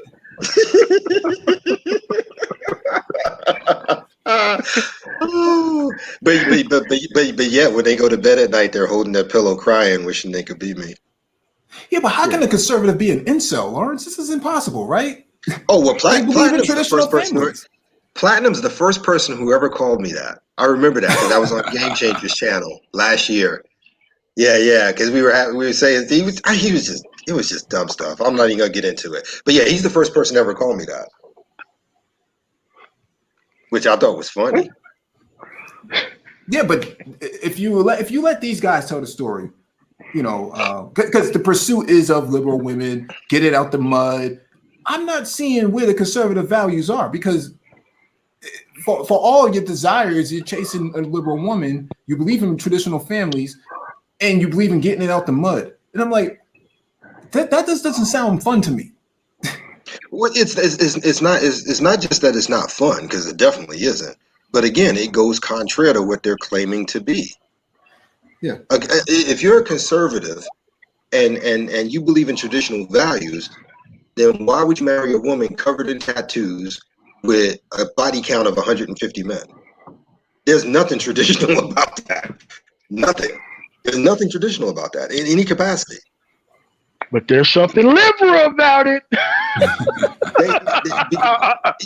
And it's funny because if you ask me, those men who call themselves conservative, who like to go after liberal women, they looking for freaks.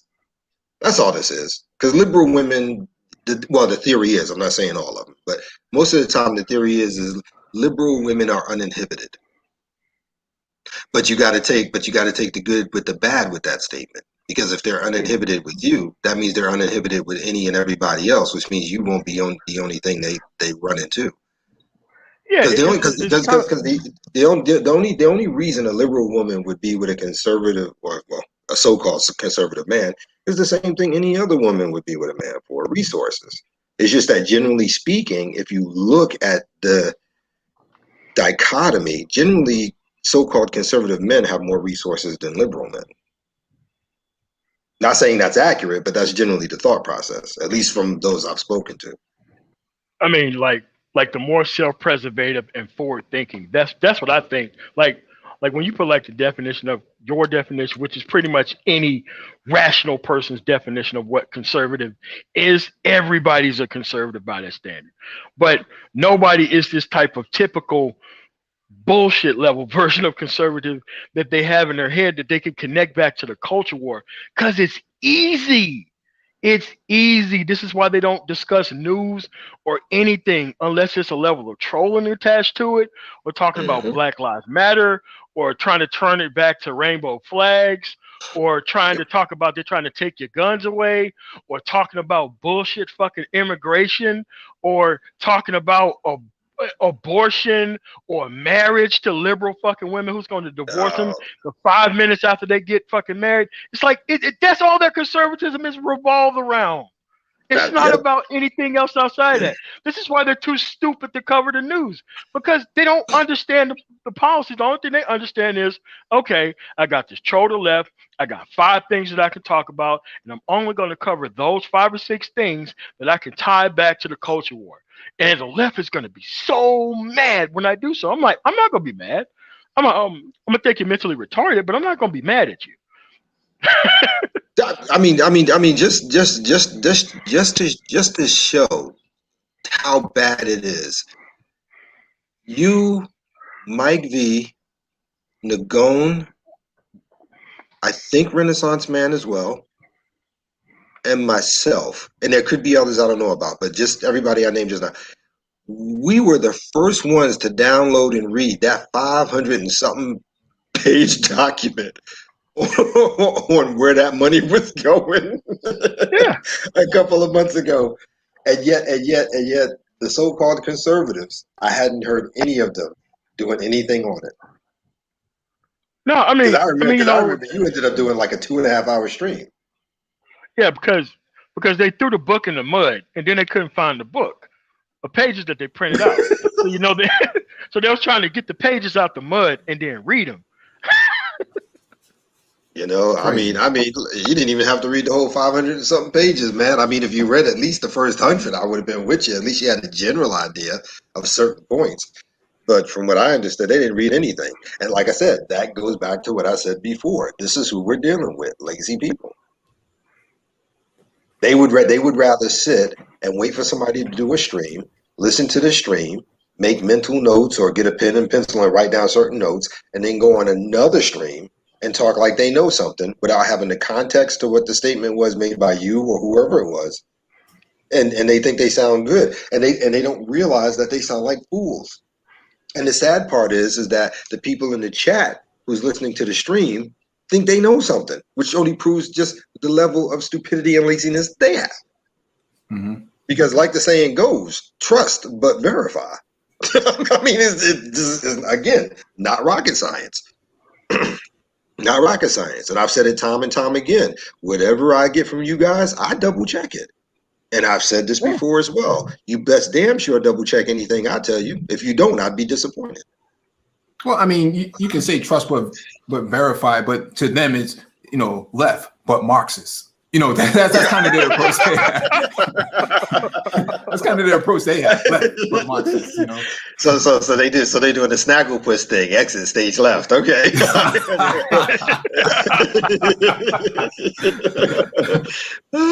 Okay, that was good.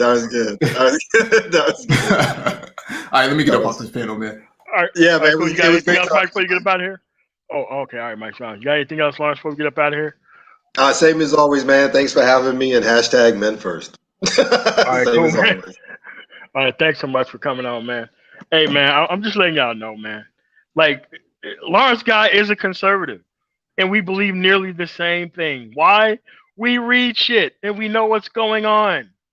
This is why there's really no argument between people who actually know the process. But there's tons of arguments against people who don't know shit about the process because their whole lives revolve around liberal women, but they're supposed to be conservative. No, the type of conservative that you are conserving the fucking ignorance in the goddamn environment based on and sitting around chasing up behind this liberal fucking woman, which is a choice. Nobody asked you to connect your business model to this fucking liberal woman. You did that shit on your own, man. I can't even, man. But let me get up out of here, man. I want to thank y'all for lasting the 2+ hours that we was here breaking down this, just being informed about the issues. And here's the thing. If you don't want to learn about the issues, fuck it. Read the policy platforms of the people and see if it makes any sense. And once you read it enough times, you're going to know what the issues are. And they're never going to change. This is why I don't mind telling people where I'm at. Like, dude, look at the area that I'm in. Different metro areas doing fine. Okay, Why don't you go to non-investment like Lyman or Pueblo to the south, Lyman to the east, or Delta, Colorado to the west? They look vastly different from the Denver metro area because they don't have any damn investment, and they have the same outcomes that these far smaller areas and smaller towns have. And you can't run a productive society when you got all these people dragging on the shit because they don't want to do any real investment. So with that said, I want to thank you people for coming through and lasting with us. You guys have a really nice day. Peace.